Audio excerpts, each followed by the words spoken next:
Dark room में सोने के बने आलीशान आसन में लाल रंग का गद्देदार परत लगा था, जिसमें बैठा इंसान अपने कठोर भावहीन आंखों से अपने सामने जमीन पर गिरे आदमी को गिड़गिड़ाता हुआ सुन रहा था।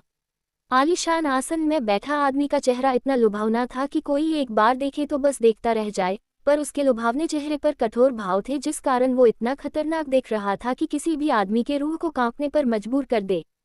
दिखने में वो जितना ही अट्रैक्टिव था, उतना ही उसका कठोर सख्त भावहीन चेहरा किसी के अंदर अपने लिए खौफ पैदा करवा सकता था। जमीन पर गिरा आदमी जब आलीशान गद्देदार आसन में बैठा आदमी का कठोर भावहीन चेहरा देखा तो अंदर तक कांप गया। उसके पास अपने जान को बचाने के लिए गिड़गिड़ाने का भी हिम्मत नहीं बचा था। आदमी को देखकर वो बस डर से कांपते हुए अपने नजरों को झुका लिया। तभी कमरे का दरवाजा खुला। बाहर से अंदर आता हुआ लड़का दिखने में बहुत अट्रैक्टिव था, पर उसके भी चेहरे पर कोई भाव नहीं थे। वो अंदर आते हुए आलीशान आसन पर बैठे आदमी को देख भावहीन तरीके से बोला, सर, आप इसके बकवास को अब तक क्यों सुन रहे हैं? तभी आसन पर बैठा आदमी अपने कठोर मुस्कान के साथ बोला, जैसे मछली बिन पानी का तड़पते हुए मर जाती है, वैसे ही मैं इसे ऐसी मौत देना चाहता कि इसे देख किसी का दोबारा हिम्मत ना हो मुझसे टकराने का। आसन पर बैठे आदमी का कठोर बात सुन जमीन पर पड़ा आदमी डर से पसीना पसीना होने लगा। वो आखिरी बार बोलने का हिम्मत किया, पर तभी उसके पैर पर किसी ने बड़ा कील रख एक बड़े हथौड़े से उस कील पर एक हाथौड़ा मार दिया। आदमी दर्द से चीख पड़ा। आदमी के चीख को सुन आसन पर बैठे आदमी के चेहरे पर कठोर मुस्कान छा गया। आदमी फिर अपने आसन से उठ कठोरता से अपने आदमी के तरफ देख बोला, इसके पूरे शरीर को जख्मी कर जिंदा ही जंगल में फेंक दो, ताकि छोटे छोटे कीड़े मकोड़ों को भी अपना खाना मिल जाए। अपने बात को बोलने के बाद आसन पर बैठा आदमी बाहर से आए आदमी के साथ बाहर चला गया। उस खतरनाक कमरे से बाहर जाने के बाद दोनों कार के अंदर जा बैठ गए।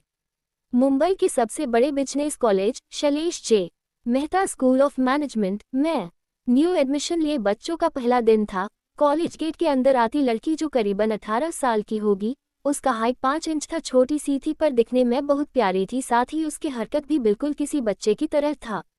वो अपने बैग को हिलाते डुलाते हुए कॉलेज के अंदर जैसे ही जा अपने क्लास को ढूंढने को हुई तो उसके सामने सारे सीनियर्स आकर खड़े हो गए।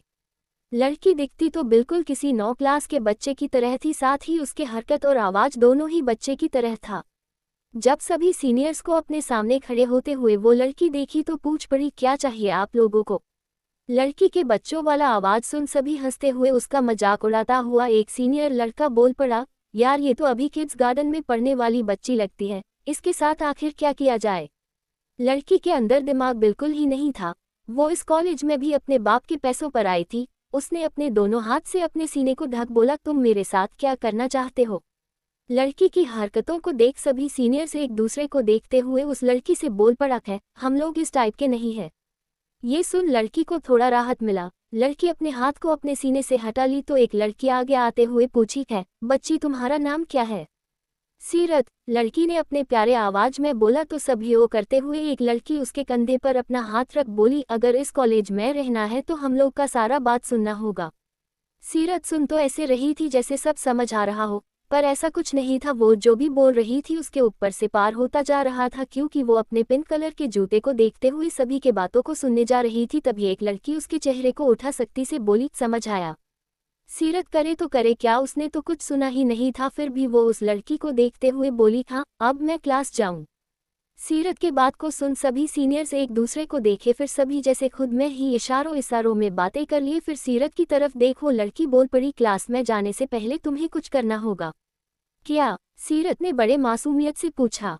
सीरत का कॉलेज में आज पहला दिन था और पहले दिन ही वो सीनियर के रैगिंग का शिकार बनने वाली थी। सभी सीनियर लड़की लड़का दोनों साथ ग्रुप में बैठ सीरत की तरफ देख बोली, जो भी पहला लड़का इस तरफ आ रहा होगा तुम उस लड़के को प्रपोज करोगी। ये बात सुन सीरत का हवा टाइट होने लगा।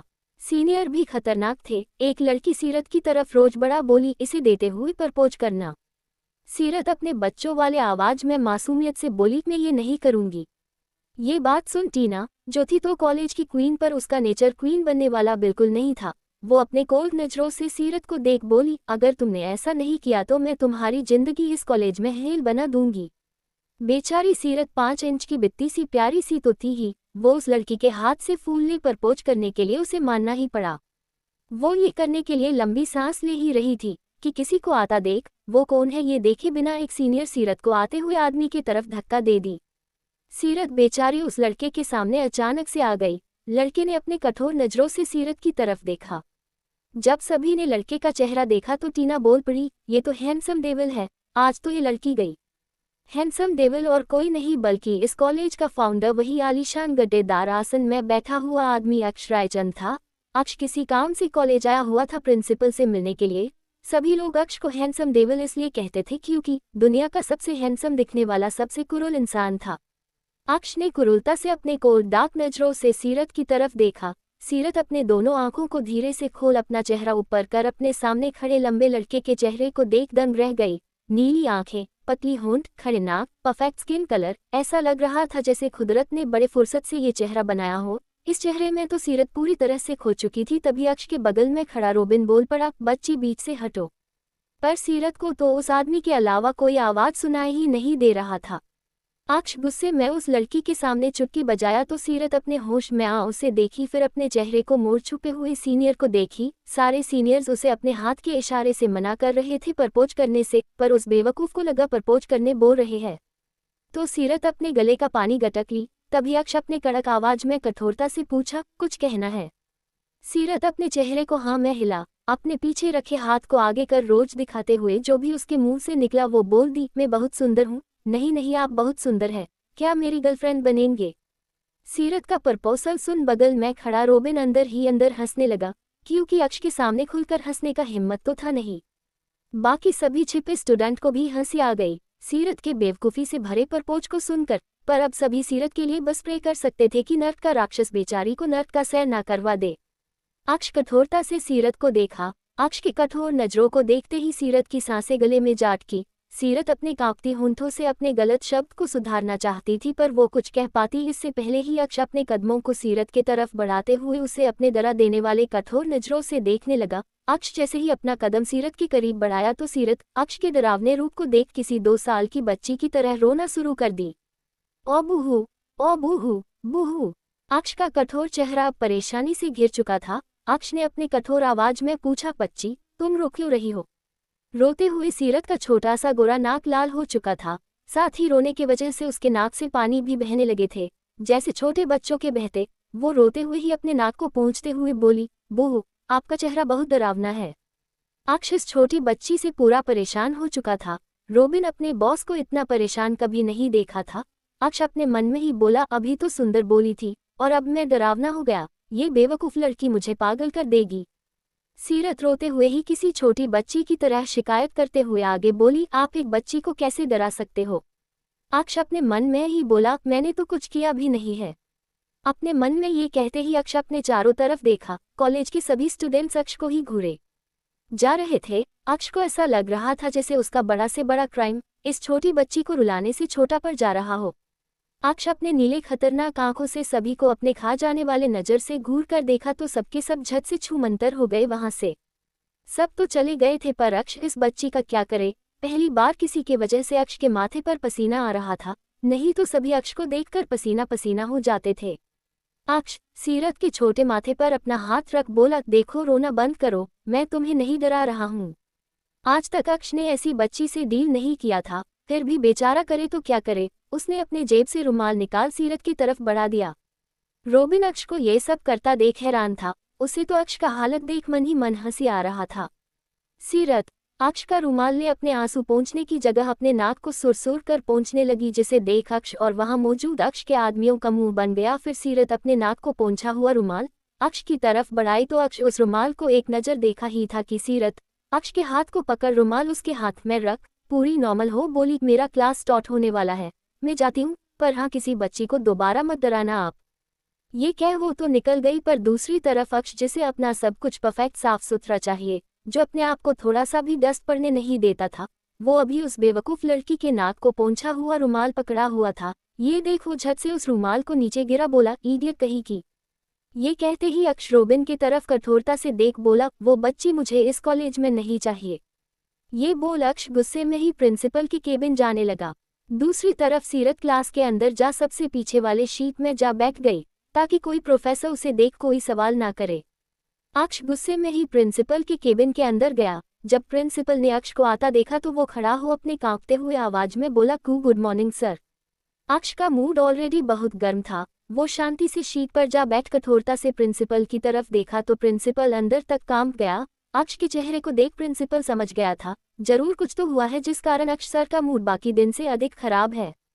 क्लास में अकाउंटिंग का क्लास चल रहा था। अभी वही सब पढ़ाया जा रहा था जो सभी अपने 11th-12th क्लास में पढ़ चुके थे, पर सारे क्वेश्चन सीरत के सिर के ऊपर से पार होता जा रहा था।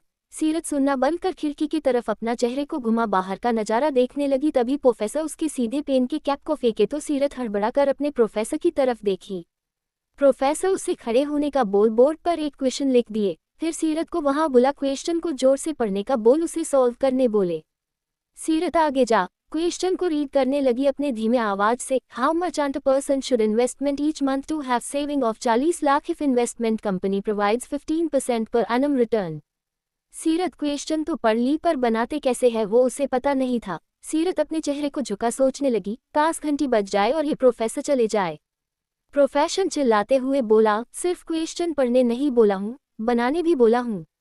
सीरत ने मासूमियत से जवाब दिया, सर मुझे कैसे पता होगा इस इंसान ने पैसे कितना इन्वेस्ट किया है। सीरत के जवाब को सुन क्लास में बैठे सभी हंसने लगे। प्रोफेसर अपना सिर पकड़ते हुए बोला, इस कॉलेज में तुम जैसी इडियट का एडमिशन कैसे हो गया? डैड की वजह से। सीरत ने बड़े गर्व से बोला। ये सुन प्रोफेसर का दिल कर रहा था कहीं जाकर वो अपना सिर पटक ले। तभी इस ईयर का स्टेट टॉपर, जिसका फुल स्कॉलरशिप के साथ इस कॉलेज में एडमिशन हुआ था, उसे देख प्रोफेसर उसका नाम लिया, क्रिश। क्रिश को समझ आ गया प्रोफेसर उसे सॉल्व करने बोल रहे हैं तो क्रिश बोर्ड के पास पेन उठा, व्हाइट बोर्ड पर बिना कोई कैलकुलेशन किए फटाक से सॉल्व कर दिया, जिसे सीरत अपने बड़े बड़े आंखों को फाड़ हैरानी से देखने लगी। प्रोफेसर सीरत को देख पूछा, समझ आया? अब बेचारी सीरत क्या बोले, ये लड़का इतनी जल्दी बनाया और बेचारी का दिमाग का प्रोसेस थोड़ा नहीं बल्कि बहुत स्लो है, तो फिर बेचारी कैसे समझेगी? वो कुछ बोल पाती कि तभी बेल बज गया, तब जाकर सीरत को थोड़ा राहत मिला। दूसरी तरफ क्रिश सीरत की तरफ देख मुस्कुरा दिया। क्रिश पढ़ाई में जितना अच्छा था उतना ही लुकवाइज भी था, पर उसका परिवार उतने अमीर फैमिली से बिलोंग नहीं करता था, पर स्टेटस में उसका फैमिली भी ठीक ठाक था। सीरत को क्रिश पहले नज़र में ही भा गया। क्रिश को भी सीरत बहुत प्यारी लगी। वो सीरत की तरफ देख मुस्कुरा कर पूछा, क्या नाम है तुम्हारा? सीरत अपने बच्ची वाले आवाज में बड़े मासूमियत से बोली तो क्रिश मुस्कुराता हुआ वहां से जा अपने सीट में बैठ गया। सीरत भी अपने जगह पर जा बैठी। अपने जगह पर बैठने के बाद सीरत की नज़र तो उस लड़के की तरफ ही जा टिक गया। धीरे धीरे कर सारे पीरियड खत्म हो गए, कॉलेज का छुट्टी हो चुका था। सीरत अपने बैग को पकड़ हिलते डुलते हुए जाने लगी, तभी उसका नज़र क्रिश पर गया तो क्रिश सीरत को देख मुस्कुरा दिया तो सीरत भी शर्माते हुए मुस्कुरा दी। फिर क्रिश अपने दोस्तों के साथ बाहर जाने लगा। तभी कुछ दूर जाने के बाद उसका एक दोस्त सूरज पूछ पड़ा, अरे यार, वो लड़की इतनी बेवकूफ़ है, तू उसे भाव क्यों दे रहा है? क्रिश मुस्कुराता हुआ जवाब दिया, यार इससे क्या फर्क पड़ता है, स्टेटस तो उसका बहुत ऊपर है ना। क्रिश की बातों को सुन उसका दोस्त मुस्कुराता हुआ बोला, मतलब तू उसे उसके पैसों के लिए पटाना चाहता है? क्रिश ये सुन बस अपने शैतानी मुस्कान के साथ सूरज को देखा, फिर उसके साथ कॉलेज से बाहर जाने लगा। वही सीरत अपने ही धुन में जा रही थी, तभी उसका फ़ोन बजा तो सीरत अपना फ़ोन निकाल देखी। वीडियो कॉल आता देख सीरत को याद आया कि सीरत अपना कॉलेज दिखाने वाली थी, तो वो झट से वीडियो कॉल उठा, मुस्कुराते हुए मासूमियत से सॉरी बोल वीडियो कॉल पर पूरा कॉलेज दिखाना शुरू कर दी। दिखाते वक्त उसका पूरा ध्यान बस दिखाते हुए हमेशा की तरह बक करने में था। पूरे कॉलेज दिखाते हुए सीरत कॉलेज के पीछे साइड चली गई, जहां स्टूडेंट्स का जाना मना था। सीरत दिखाते हुए अपने सामने खड़े लंबे आदमी से जा टकरा गई, जिस कारण उसका फ़ोन नीचे गिर गया। फ़ोन के दूसरे साइड का स्क्रीन काला पड़ चुका था, तो वो सीरत से बोलने लगा, पर सीरत तो अपने सामने खड़े इंसान को देख अपने मन में ही बोली, ये हैंडसम राक्षस फिर से, अब तो तू गई सीरत। अक्ष अपने कठोर भावहीन आंखों से सीरत को देख गुस्से में बोला, तुम। अक्ष इतना बोला ही था कि तभी अक्ष का नज़र सीरत के गिरे हुए फ़ोन स्क्रीन पर गया। स्क्रीन पर देख रहे शख्स को देखते ही अक्ष की कठोर आंखें उस स्क्रीन पर जा थम गई। अक्ष को कुछ ना बोल खुद में खोया देख सीरत जल्दी से अपना फ़ोन उठा इतने रफ्तार से भागी कि जैसे उसने किसी भूत को देख लिया हो और वो डर कर भाग रही हो। अक्ष उस लड़की की हरकत को देखता हुआ अपने सिर को हिला, ठंडी आह भरते हुए अपने पीछे चल रहे प्रिंसिपल से बोला, मुझे इस लड़की का पूरा डिटेल चाहिए। ये कह अक्ष रोबिन के साथ कॉलेज से बाहर जाने लगा। दूसरी तरफ भागने की वजह से सीरत का सांस फूलने लगा तो वो जोर जोर से सांसें लेते हुए हांफने लगी। तभी अपने बाइक पर आती सीनियर उसके पास अपना स्पोर्ट्स बाइक रोकते हुए बोली, सीरत राइट। सीरत ने जब अपने सामने अपनी सीनियर को देखा तो वो अपने मन में ही बोली, अभी तो उस राक्षस से बची थी, अब ये क्या करेगी सीरत तेरे साथ। सीनियर लड़की ने उसे कठोरता से देख बोली, कल सब सीनियर्स के लिए तुम कपकेक लेकर आओगी। ये कह वो सीनियर लड़की अपने बाइक को रफ्तार में चलाते हुए बाहर निकल गई। लड़की के जाने के बाद सीरत बेचारा वाला मुंह बना चलने लगी। कॉलेज के पहले दिन के लिए सीरत बहुत एक्साइटेड थी। उसने सोचा था वो अच्छी अच्छी दोस्त बनाएगी, उनके साथ खेलेंगी, घूमेगी, अपना पूरा दिन एंजॉय करेगी, पर उसका पहला दिन बहुत बेकार रहा। अक्ष कॉलेज से बाहर जाने लगा तो सभी अक्ष को देखने लगी। वही कॉलेज के गेट से निकल कार आने का इंतजार कर रही सीरत का नजर बाहर आते अक्ष की तरफ चला गया। अक्ष किसी की तरफ कोई ध्यान न देते हुए जाने लगा। तभी नजर साइड में खड़ी बित्ती सी लड़की सीरत पर गया तो वो उसके तरफ एक नजर देखा, फिर कॉलेज गेट से बाहर निकल अपने काले BMW कार के अंदर जा बैठ गया। अक्ष का एक नजर ही काफी था सीरत के रूह तक को कांपने के लिए। सीरत अक्ष के जाने के बाद अपने सीने पर हाथ रख बोली, सीरत आज तो तुझे ये कंची आंखों वाला बागर बिल्ला खा ही जाता। अच्छा है तू बहुत समझदार है। समझ नाम की कोई चीज तो थी नहीं, पर सीरत अपने आप को बहुत समझदार समझती थी। सीरत ये बोल ही रही थी तभी उसका कार आ गया तो सीरत अपने कार के अंदर जा बैठ गई। दूसरी तरफ अक्ष कार के अंदर बैठा अपने ख्यालों में ही खोया हुआ था। कुछ वक्त बाद कंपनी आ गया। रोबिन कार से उतर अक्ष की तरफ जा कार का दरवाजा खोल दिया तो अक्ष कार से उतर अपने ख्यालों में ही खोया हुआ कंपनी के अंदर जाने लगा। तभी अक्ष को नकुल का कॉल आया। अक्ष अपने होश में अपना फोन निकाल नकुल का फोन आता देख कॉल उठा, बस 2 शब्द बोला, 2 मिनट। अक्ष के शब्द हमेशा अक्ष के नाम की ही तरह 2 वर्ड का होता था। अक्ष अपने एलिवेटर के अंदर जहां से सिर्फ वो और नकुल और जो उन दोनों के साथ हो वो बस आया जाया करते थे, उस एलिवेटर के अंदर रोबिन के साथ अक्ष जा कंपनी के सबसे ऊपर से 1 मंजिला नीचे जाने का बटन रोबिन दबा दिया। जब एलिवेटर जा रुका तो अक्ष रोबिन दोनों एलिवेटर से बाहर जा मीटिंग रूम की तरफ जाने लगे।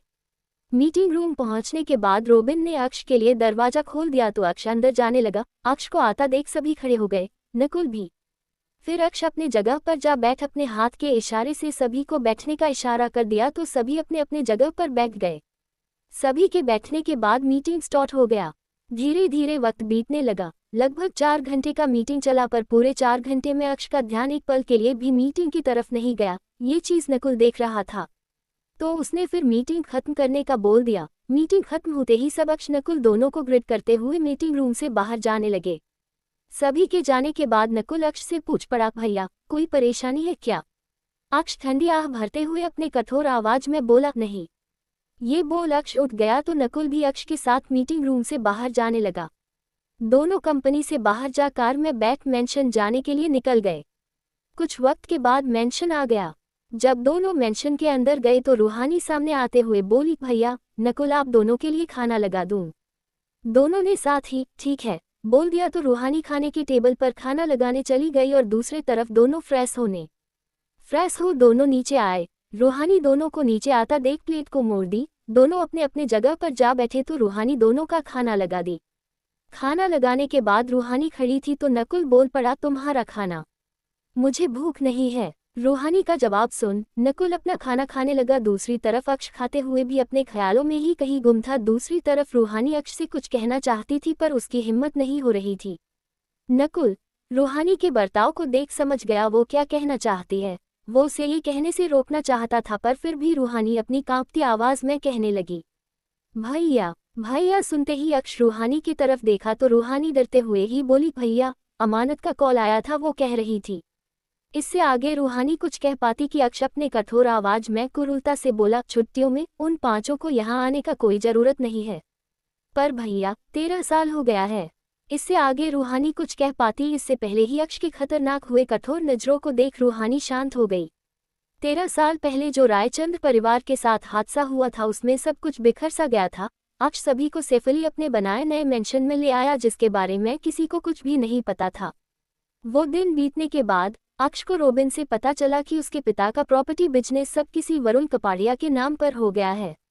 ये वरुण कपाड़िया और कोई नहीं बल्कि मुस्कान का वही बचपन का दोस्त था।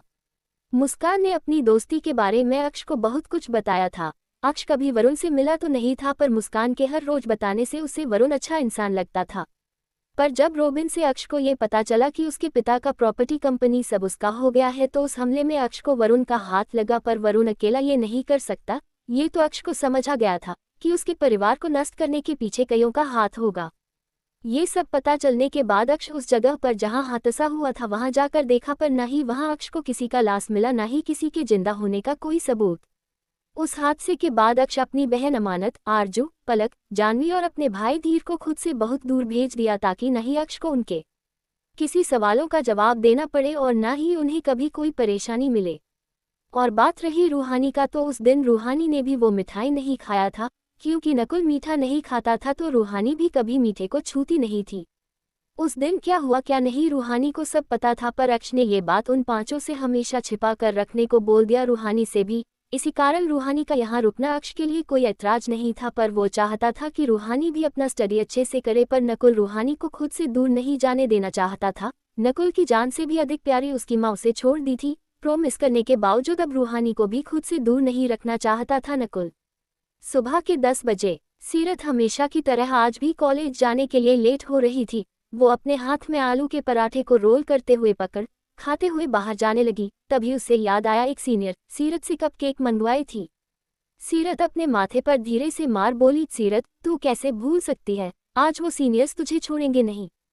सीरत की बहुत खास दोस्त कुहू सिंघानिया जो उसी कॉलेज में थी पर दूसरे डिपार्टमेंट में, तो वो अपनी बेस्ट फ्रेंड को कॉल कर रोने लगी, जानू। सीरत अपनी बेस्ट फ्रेंड कुहू को हमेशा जानू बुलाया करती थी। बूहू अपनी दोस्त का रोना सुन कुहू जो खुद कॉलेज जाने के लिए अभी निकली ही थी, वो पूछ पड़ी, तेरा फिर सुबह सुबह रोना क्यों शुरू हो गया। अपनी दोस्त का बात सुन सीरत बच्चों की तरह और जोर से रोना शुरू कर दी, तो बेचारी कुहू पूछ पड़ी, क्या हुआ, तू रो क्यों रही है, अब बताएगी भी।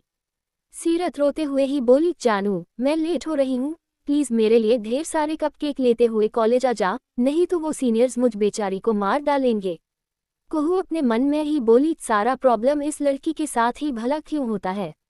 सीरत जहां भी जाती थी या तो मुसीबत खुद ब खुद उसके पास आ जाता या फिर मुसीबत को वो खुद ही निमंत्रण दे देती थी अपने हरकतों से।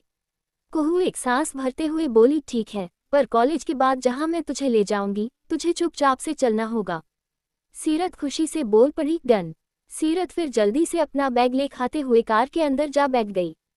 कुछ वक्त के बाद कॉलेज आ गया। सीरत कॉलेज गेट के पास ही खड़ी हो गई। वो नहीं चाहती थी कोई सीनियर उसे पकड़ कपकेक न लाने पर फिर कुछ उससे करवाए।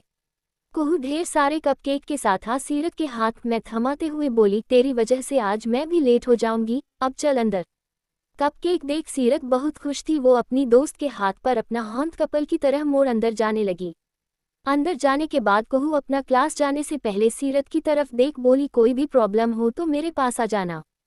सीरत बस मुस्कुरा कर हाँ बोल दी। फिर कुहू अपने क्लास जाने की ओर बढ़ने लगी। कुहू को हमेशा सीरत का चिंता सताता रहता था, क्योंकि सीरत के अंदर ढेर सारा बचपना भरा हुआ था, जिस कारण वो कुछ सही गलत समझ नहीं पाती थी और बस फंस जाती।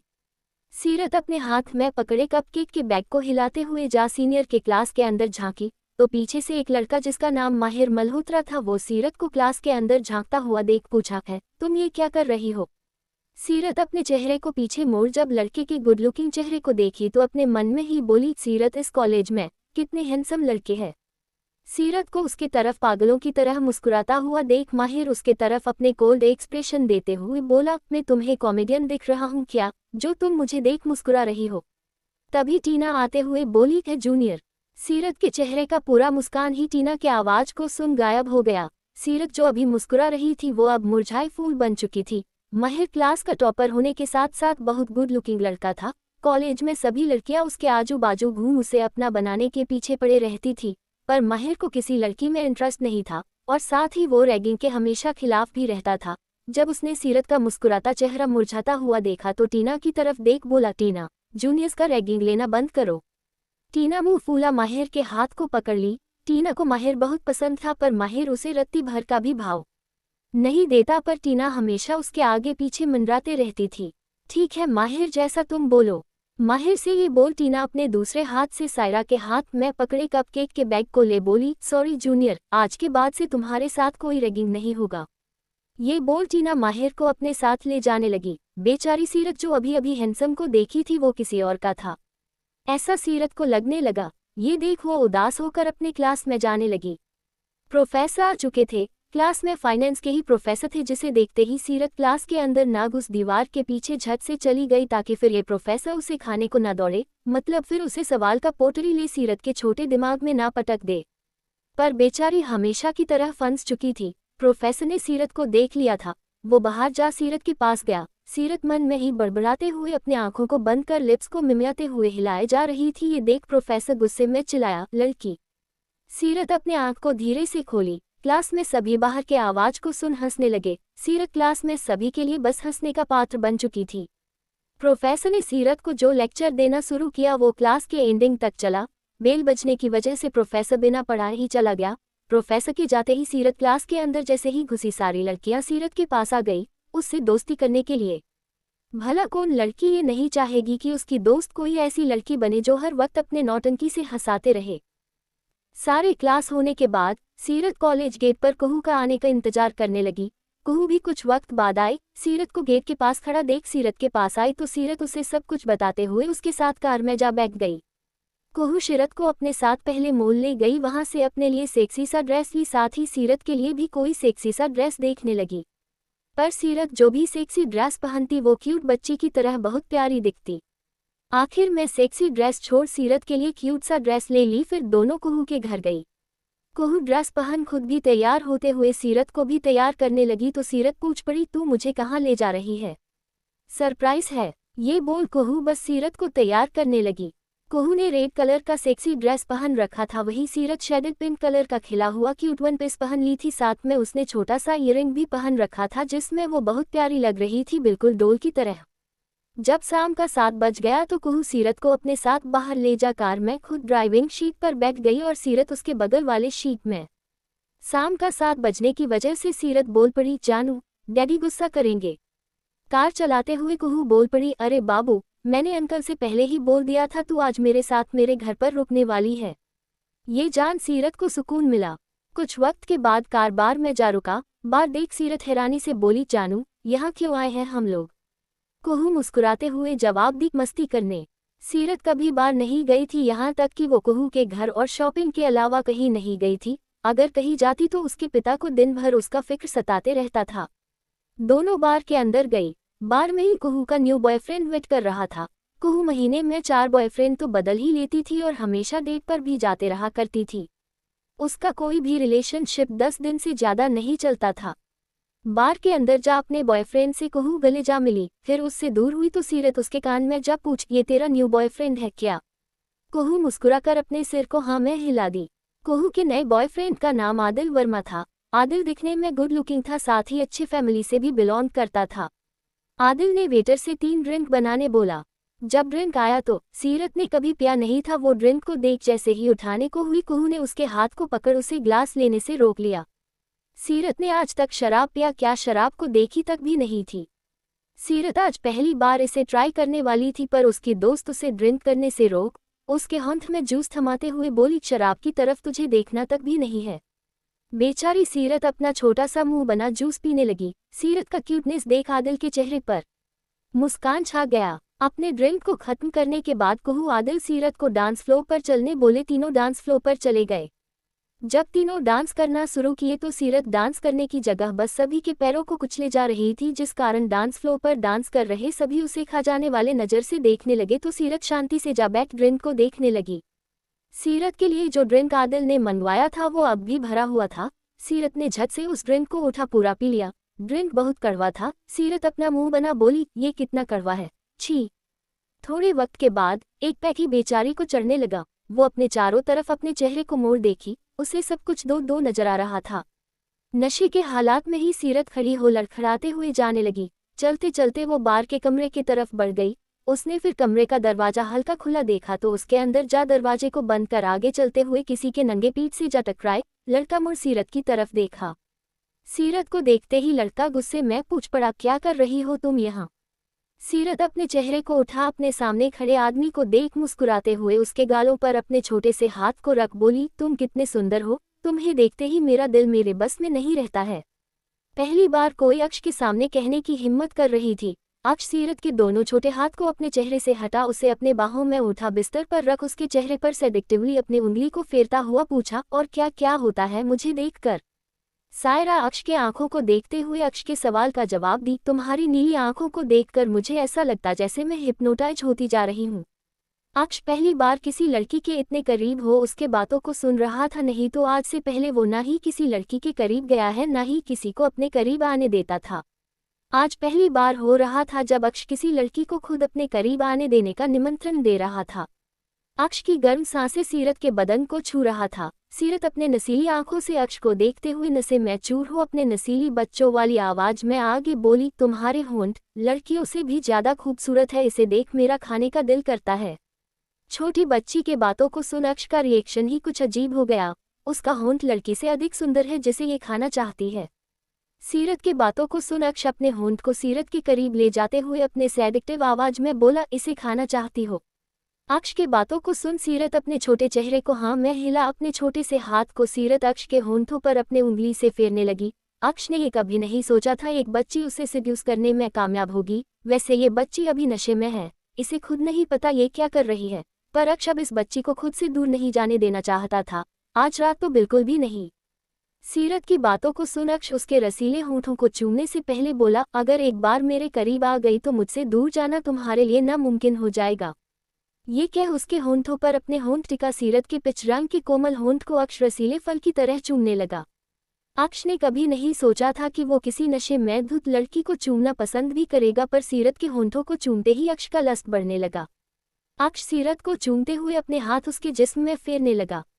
सीरत को कुछ नहीं पता क्या हो रहा, वो उस वक्त पूरे नशे में थी और अक्ष उसके नशे में होने का फायदा उठाने से पहले थोड़ा भी नहीं हिचकिचाया भी भला क्यों, सीरत ने शेर को खुद ही उकसाया था उसे खाने के लिए। सीरत के होंठों को चूमते हुए अक्ष अपने हाथ को उसके कपड़े के अंदर ले जा ब्रा को नीचे कर उसके स्तन को छूने लगा। सीरत के होंठ की तरह ही उसका पूरा बदन बहुत कोमल था। उसे चूमते ही अक्ष को समझ आ गया, आज से पहले उसे किसी ने भी स्पर्श नहीं किया होगा। ये बात अक्ष को बहुत अच्छा लगा। वो उसके कोमल शरीर से खुद को दूर कर उठने वाला था, तभी सीरत उसके हाथ को पकड़ खींच उसके ऊपर जा बैठ बोली, तुम मुझसे दूर क्यों जा रहे हो? अक्ष सीरत के मासूमियत को अपने हवस का शिकार नहीं बनाना चाहता था, इसलिए वो अपने आप का लस्ट शांत कर उससे दूर होने को हुआ था, पर सीरत अपने और बार बार अक्ष को सेड्यूस कर रही थी। अक्ष एक गहरी सांस ले ही रहा था, तब तक अपने छोटे हाथ को अक्ष के सीने में रख सीरत अपने छोटे छोटे दांतों से किसी जंगली बिल्ली की तरह उसके कंधे पर जा अपने दांत को गाड़ा दी। फिर उससे दूर हो बोली, मिस्टर सुंदरी, ये सीरत ने तुम्हें सजा दिया है सीरत से दूर जाने का। अक्ष सीरत की कमर को पकड़ अपने बाहों में खींच उसके होंठ पर अपने होंठ टिका चूमते हुए उसे पलट अपने आप को इस बार ना रोकते हुए उसके जिस्म से सारे कपड़े निकाल उसके जिस्म के हर कोने पर अपने चूमने के निशान को देता हुआ बोला, किटन, अपने हरकतों पर तुम्हें बहुत पछताना पड़ सकता है। ये कह वो अब सेडिक्टिवली अपने होंठ को फिर से सीरत के कोमल होंठों को छूते हुए अपने होंठ से सीरत के पैरों के पास अपना हाथ ले गया। अक्ष का हाथ जब सीरत के कोमल शरीर पर गया और जैसे ही वो अपने उंगलियों को फेरा तो सीरत की मधुर सिसकियां अक्ष के कानों में पड़ा, जिससे अक्ष के लस्ट की सीमा पार हो गई और वो उसके बाद थोड़ा भी देरी नहीं लगाया सीरत के अंदर खुद को सामाने में। पर अक्ष के ये करने से सीरत के बड़े बड़े सुंदर आंखों में आंसू भर गया। वो अक्ष को खुद से दूर करना चाहिए, पर अक्ष अब इतना आगे बढ़ चुका था कि उसके दोनों हाथ को पकड़ उसके दोनों हाथ ऊपर कर सेडिक्टिव आवाज में बोला, शेर को जगाने की कोशिश करोगी तो दर्द सहना ही पड़ेगा किटन। ये रात भी बहुत छोटी थी जो बहुत जल्द बीत गई। जब सुबह का किरण खिड़की से सीधा सीरत के आंखों में जा पड़ा तो सीरत अपने आंखों को उलसाए हुए खोली। सीरत को अपने पूरे बदन पर बहुत दर्द होने लगा। उसे समझ नहीं आ रहा था आखिर उसके शरीर में दर्द क्यों हो रहा था। जब वो उठी तो अपने आप को बिना कपड़ों का देख हैरान रह गई। वो भले अब तक ठीक से बड़ी नहीं हुई थी, पर उसे इस बारे में जरूर पता था क्योंकि उसकी दोस्त कुहू सीरत को हमेशा ये सब बताया और कई बार दिखा भी दिया करती थी, जिसे देखने से सीरत साफ मना कर देती, पर कुहू की बातों को टालना सीरत के लिए बहुत मुश्किल होता। अपने आप को इस हालत में देख सीरत झट से अपने कपड़े को पहन ली। तभी उससे बाथरूम में सावर चलने का आवाज़ें आने लगा। सीरत घबराते हुए अपने पर्स को देखी जो टेबल पर रखा था। सीरत को कल रात का कुछ याद नहीं था किसके साथ वो क्या की है, बस अपने और बिस्तर के हालात को देख वो समझ गई उसने कल अनजाने में ही सही अपनी वर्जिनिटी खो दी। सीरत का पहले एक बॉयफ्रेंड हुआ करता था। सीरत ने उसे अपने आप को चूमने तक का भी इजाजत नहीं दिया था और आज वो एक अनजान शख्स के साथ अपना वर्जिनिटी गंवा चुकी थी। उसने आदमी के बाथरूम से निकलने से पहले ही अपने पर्स से पैसे निकाल टेबल पर रख अपने पर्स में रखे रुमाल को निकाल उसमें सीरत अपने लिपस्टिक से कॉन्टैक्ट नंबर को लेख आगे लिख दी। 82x, जो भी हमारे बीच हुआ उसे भूल जाना, और हाँ अगर एक रात के लिए इतना पैसा इनफ ना हो तो मुझे इस नंबर पर कांटेक्ट करना। ये लिख सीरत जल्दी से भाग गई। फिर बाहर जाने के बाद अपने दोस्त को कॉल लगाई। सीरत के गायब होने की वजह से कुहू पूरी रात सो नहीं पाई थी। कुहू को जब सीरत का कॉल आया तो कुहू उस पर भड़कते हुए पूछी, तू कहाँ गायब हो गई थी और अभी कहाँ है? अंकल रात से तेरे बारे में पूछे जा रहे हैं और मैं उन्हें बस झूठ पर झूठ बोले जा रही हूँ। सीरत फोन में बताए तो बताए कैसे, वो बस इतना ही बोल दी, कॉलेज में तुझे सब बताती हूँ। ये बोल सीरत कॉल कट कर दी। दूसरी तरफ जब अक्ष ने सीरत का नोट पढ़ा और उसके साथ पैसे रखा हुआ देखा तो वो गुस्से में भड़कते हुए बोल पड़ा, इस बच्ची को मैं कोई मेल प्रोस्टिट्यूट लगता हूँ क्या? गुस्से में अपने शब्दों को बोलने के बाद अक्ष रोबिन को कॉल कर पूछा, जो मैंने कहा था वो हो गया? फोन के दूसरे तरफ से आवाज आया, यस बॉस। अक्ष ने फिर अपने कपड़े पहन रूम से निकल गया। वहीं सीरत अपने मन में सोचते हुए ही अपने मेंशन के अंदर जाए जा रही थी कि आज तो वो गई। पूरे रात वो पहली बार बाहर रुकी थी, पर जब वो घर के अंदर गई तो देखी उसके डैड बहुत परेशान है, साथ ही उसके मॉम भी। दोनों में से कोई उसके आने पर ध्यान नहीं दिया तो सीरत शांति से अपने कमरे में चली गई। जब उसने देखा उसके माता पिता उसे कमरे में जाते हुए नहीं देखे तो वो राहत की सांस ले अपने कॉलेज जाने के लिए पहले नहा ली। जब वो बाथरूम से बाहर आ शीशे में खुद को देखी तो उसके पूरे शरीर पर चूमने का निशान बना हुआ था। ये देख सीरत उस लड़के के चेहरे को याद करने का बहुत कोशिश की, पर उसका छोटा सा दिमाग में उसके चेहरे का कोई हिस्सा याद नहीं आया। तो वो कॉलेज जाने के लिए अपने कमरे से बाहर निकल पहले झांकी उसके माता पिता कहाँ हैं। अपने माता पिता को ना देख सीरत चैन की सांस ले कॉलेज जाने के लिए निकल गई। कुछ वक्त के बाद कॉलेज आ गया। जब सीरत कॉलेज गेट के पास पहुंची तो कुहू उसका हाथ पकड़ अपने साथ ले जाने लगी। फिर कॉलेज कैंटीन में ले जा गुस्से में पूछी, कहाँ गायब हो गई थी तू? सीरत अपनी बिल्ली जैसी मासूम बड़ी बड़ी आंखों को उठा कुहू की तरफ देख बोली, सीरत को कुछ भी याद नहीं है। सीरत ने बस एक शिप पिया और सुबह। ये बोल वो चुप हो गई तो कुहू आगे बोलने के लिए बोलने ही वाली थी, तभी कुहू को सीरत के गर्दन पर किस करने का दाग दिखा तो वो चिल्लाकर बोली, तू किसी के साथ स? इससे आगे वो कुछ कहती इससे पहले ही सीरत उसके मुंह को अपने छोटे हाथ से बंद कर कैंटीन में मौजूद लोगों को देख सिल्ली सा स्माइल दे कुहू से बोली, क्या कर रही है तू? कुहू ने सीरत के हाथ को अपने मुंह से हटा उसके करीब जा धीरे से बोली, तू कल रात किस लड़के के साथ सोई है? सीरत अपना मुंह बिल्ली की तरह बना मासूमियत से रोते हुए बोली, मुझे नहीं पता कुहू, वो कौन था? इतना बोलने के बाद सीरत कुछ सोचते हुए बोली, अगर वो हैंडसम नहीं हुआ तो कुहू? कुहू उसके सिर पर मारते हुए बोली, तुझे इस बात का फिक्र है कि वो हैंडसम होगा कि नहीं, बेवकूफ़ लड़की। रातों रात लापिस रॉयल कंपनी बैंकक्रप्ट हो गया। इतना बड़ा कंपनी जो कई सालों से रन कर रहा था, वो अचानक से बैंकक्रप्ट हो गया। ये न्यूज रफ्तार के साथ फैलने लगा, पर आखिर रातों रात इतना बड़ा एम्पायर बैंकक्रप्ट कैसे हो सकता है भला? ये सवाल सभी के मन में चलने लगा। जब लापिस रॉयल कंपनी बैंकक्रप्ट हो गया तो उस कंपनी के ओनर को हार्ट अटैक आ गया, फिर उसे हॉस्पिटल ले जाया गया। कॉलेज में सीरत अपना दुखड़ा रोते हुए अब भी बता रही थी कुहू को, तभी सीरत का फोन बजा। उसे अपने फोन के दूसरे तरफ बात कर रहे शख्स से पता चला उसके पिता हॉस्पिटलाइज हो चुके हैं। ये सुन सीरत के होश ही उड़ गए। कुहू सीरत की तरफ देखी। सीरत अपने पिता से बहुत प्यार करती थी। जब उसे पता चला उन्हें हार्ट अटैक का दौरा पड़ा है तो उसके आंखों से आंसू गिरने लगा। तो कुहू फोन ले पूछने लगी। जब उसे पता चला तो सीरत को संभालते हुए हॉस्पिटल ले जाने लगी। कुछ वक्त के बाद हॉस्पिटल आ गया तो कुहू और सीरत दोनों ही हॉस्पिटल के अंदर चली गई। जब वो अंदर गई तो अपने माँ को रोता हुआ अपनी माँ के पास बैठ गई। सीरत की माँ अपनी बेटी सीरत की तरफ देख बोली, बेटा सब कुछ खत्म हो गया हमारा। ये बोल वो रोने लगी तो सीरत पूछ पड़ी, मम्मा डैडी बहुत बीमार है क्या? सीरत की माँ रोते हुए ही बोली, बेटा डैडी तो बहुत बीमार है ही, पर साथ ही हमारे पास कुछ नहीं बचा। पूरा बिजनेस बैंकक्रप्ट हो गया है। अब हमारे पास डैडी के इलाज के लिए भी पैसे नहीं है। डॉक्टर ने कहा है अगर उन्हें टाइम पर पैसे नहीं मिला तो वो डैडी का इलाज करना बंद कर देगा।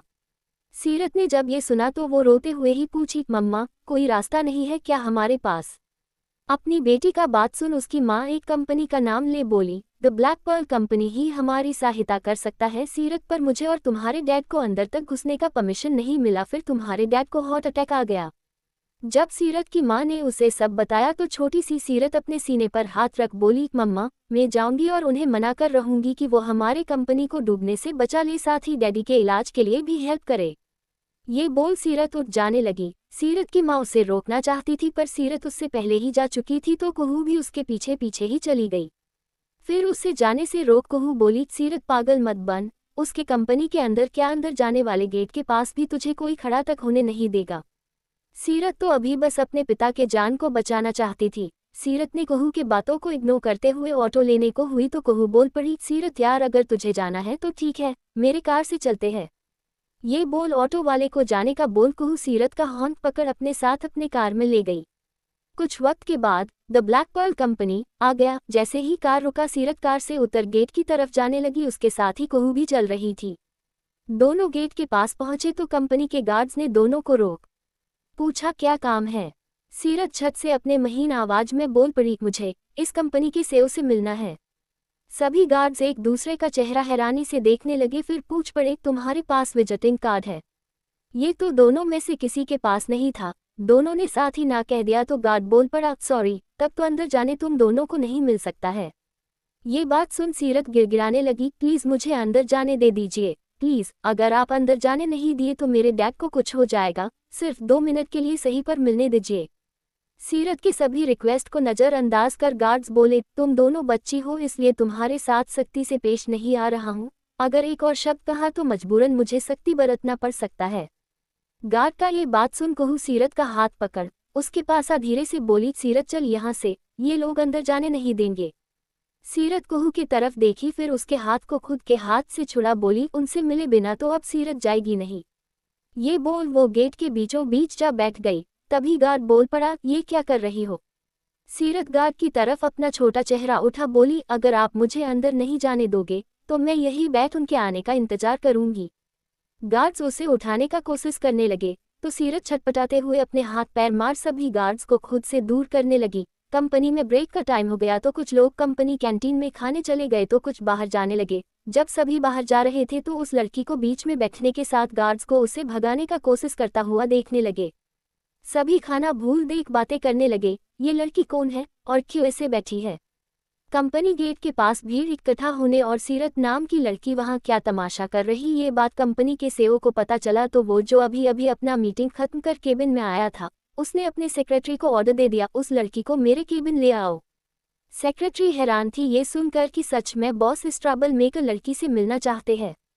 अपने बॉस का ऑर्डर सुन 24 साल की खूबसूरत लड़की जिसका नाम कनक था, वो बाहर सीरत को लाने चली गई।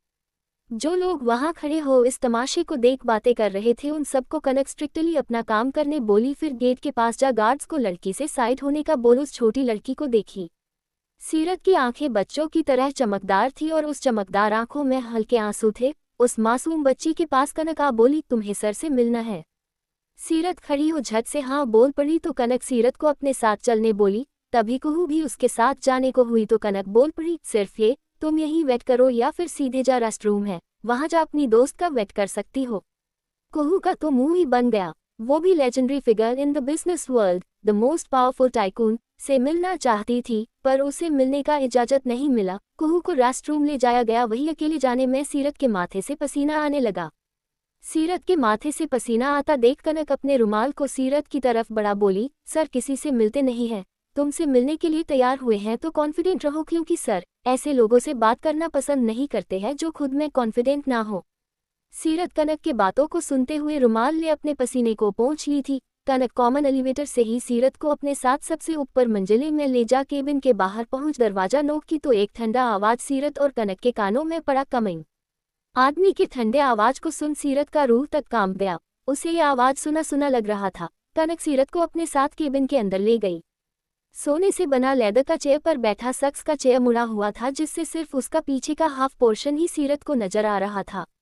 जब कनक अंदर सीरत को लेकर आ, सर बोली ही थी कि कनक को जाने का इशारा मिल गया।